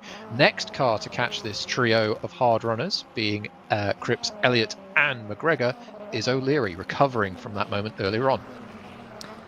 Yeah, it's set up nice, isn't it? We've still got another 4 laps of this we've got to talk about. It's fantastic. You have another 40. Richardson up 14 positions is just a crazy amount. Is that Elliott looking for the inside? He's looking for it. I think he's got it unless Cripps can get the cut back. So I think he's got that one signed, sealed and delivered. He's covering the inside for Goddard's, the next hairpin. So it looks like that one is done. Little bit of a nudge, little bit of a love tap on the back of the Astra there from the Brabham Civic, but position secured for now, going defensive, holding that right hand side, not offering any room, any opportunity to Cripps. He goes to the outside, little bump there, coming across, 2 cars into 1, do not go. Elliott holds on through Redgate, and here comes McGregor. 3 hard tyre runners. We know the hard tyre struggling in terms of pure lap time, and now we've got them all together. This is going to be music to the ears of O'Leary, just a few seconds behind now on that medium, and we've seen how quickly the medium runners have been making progress on these hard shod cars. Yeah, I think he's going to make a bit more here because they're going to be contact, and off goes Callum Cripps. And yeah, saw that one coming from Marloff, didn't I? And I think that could be thank you and good night for Cripps there. That's one position made. Yeah, that's a shame. That was just a loaded car, kind of not giving enough space to the other. And at the speed that they go into that corner, it just causes chaos. And he is still going, but he is now down 20th position. Running in second position and catching and now caught the back of Matt Richards is Luke Mitchell, our race 1 winner. We know he's got pace in that Ford Focus. Let's see what he can do. Honours even on the tyres, no dynamic there to call. 0.6 of a second the gap as they exit Goddard's for the 10th time, coming on to the 11th. Or sorry, the 11th time coming on to the 12th, beg your pardon. So that gap just about a second, with a pretty even amount of boost to go between them as well. So this is all going to be about driver on driver. O'Leary, 11th place now, has caught the back of McGregor on the hard tyre. So we've lost one of our 3. We have. Who have we lost there? Oh, Cripps, of course. He had his moment. Yes. Whoops. Totally thought that already. Yeah, I think Mitchell and Richards both on boost. Yeah, O'Leary's obviously trying to recover as much as he can. Obviously, next car, if he does manage to overtake McGregor, it's Ryan Elliott. It's rear gunner action coming up again as he's going pushing that BMW to the absolute limit. He is. He is indeed trying every trick in the toolbox to try and get past this flying Scotsman in the Honda Civic, the Ford Focus. Goodness me, I have a good quip and then a bad one. But Ross, quality operator, as we know, stalwart of the series, and is going to be a hard task potentially for O'Leary to do. But look at that undercut he's got on the medium tyre, almost just driving by him. But God blimey, that Ford Focus has got some legs. Look at this gap, that BMW, as they run towards the S's. Yeah, while that's happened, Herlock is down to 4th. Scott Mitchell was using the boost on that straight to get himself up to 3rd. They have the same amount of boost available for the rest of the race, but whether Herlock's going to really attack to get that last podium place back, I'm not too sure, considering his rival is down in 11th. O'Leary drifting the back of his BMW on the exit of the Melbourne hairpin, just clipping a little bit of dirt on the way through. Got McGregor using some of his boost to defend the position on as even as they cross the start-finish line. It definitely is helping, I think, here in all of this. Ryan Elliott, he's got a little bit of a gap now between himself and McGregor, but just look at the momentum that BMW can carry on corner exit. Yeah, McGregor is using a little bit of boost to defend. Oh! Oh! Whoa! Herlock on exit of the old hairpin in the picture-in-picture. Big moment, big mistake. Nearly lost the car, held onto it just. How has he held on to that? He's just gone wide, and it's just massively tank slapped him, and somehow he lost the second, I think, if that to Scott, but he's somehow held on to fourth. And that's the difference between, championships. We saw O'Leary go round there, and somehow Herlock's held on to it. He's obviously now got Callum Wilson catching up to the back of him. I think they've got the same amount of boost now, so hold it together. And there's a good points haul here, but that was very close to disaster. I don't think you could write the script. Both of our contenders for the championship, both having mistakes at the same corner, in the same race, within laps of each other. Goodness me, the pressure is starting to build on them perhaps, and now they've got even more to manage and recover. Look at this. So it goes into here, and it just goes a little bump, and it's just completely kind of caught him by surprise. But yeah, he obviously lost a little bit of speed there and lost a little bit of time to Mitchell Marm. But yeah, how he's held on to a very lucky guy. Very lucky guy. So hanging on for all he's worth. So is O'Leary. Gotten past Ross McGregor there, up to 10th place. So the recovery continues. The next driver to pass, well, it's Ryan Elliott in an RSR. Ding ding, round 7 are we on now? Yeah, it's a bit of a gap, 6/10, but I think they've both got boost. But as you said, Elliott on those hard tyres. Don't do it again, please, O'Leary. Just leave it on the tarmac and bring it home in 4th, I think, is probably the best thing you can do right now, please. So final lap of the race. We don't want to be queuing off tracks or having to have a drive-through at this point. But let's focus on our leading duo. It's the final lap of the race. It's kind of flown by here. And we've got Matt Richards still leading, Luke Mitchell close behind, both on the boost, running into the S's for the final time. Luke hustling the back of that Ford Focus, making it dance through the entry of the S's there. But Richards, I think he's got a car length, maybe 2, as they go on to the brakes, into the Melbourne hairpin, round smoothly onto the power, cleanly away. 1 corner to go for both of these drivers. I think it's going to require a mistake for Mitchell to make something here. On the brakes they go. Richards turning his Civic through onto the power, and assuming all is well, that will be job done. Good race between these two. Respect being shown. Matt Richards wins race 3 this evening from Luke Mitchell as we wait for everyone else to take the flag. Yep, so that's going to be Herlock is definitely going to get 4th, and Elliott very lucky that he kept that last lap of boost because he needed to use it to hold off O'Leary at the end here, and will take that 9th place of O'Leary in 10th. Any other movers and shakers to go on the final lap? Oh, Cedo in 13th. I think we're pretty much done there, aren't we? Ben Willis getting that final last points paying position. Indeed, I think the last car running is Carl Benton with a few retirements, which we'll cover in a moment. Just bring it home slowly for Richards and co. Into the final corner he comes. A little bit of damage, I think, on the back of that BMW. So a few adventures had for Kyle in this, the 3rd race of the evening. So as he crosses the start-finish line, that will conclude race 3 this evening. Goodness me. A little bit of everything, and I did not have mistakes starting to creep in for our championship duo. I think, based on those finishing positions, the gap is going to be between 2 of them less than single digit, less than double digits. That was a not quite perfect evening for Herlock. I think his heart would have liked it if he didn't go massively wide there and not lose it. But yeah, a good holding 4th position. Let's run through the finishing order for the 3rd and final race of this evening. Matt Richards wins from Luke Mitchell. Scott Mitchell-Marm rounding out our podium.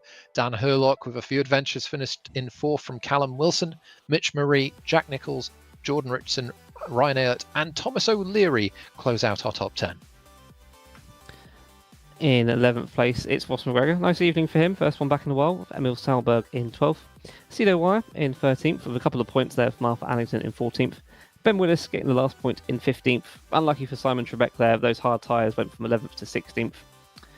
Zach Evans in 17th place with Alan Smith. He's added like an extra hole there from his 16th to finish 18th.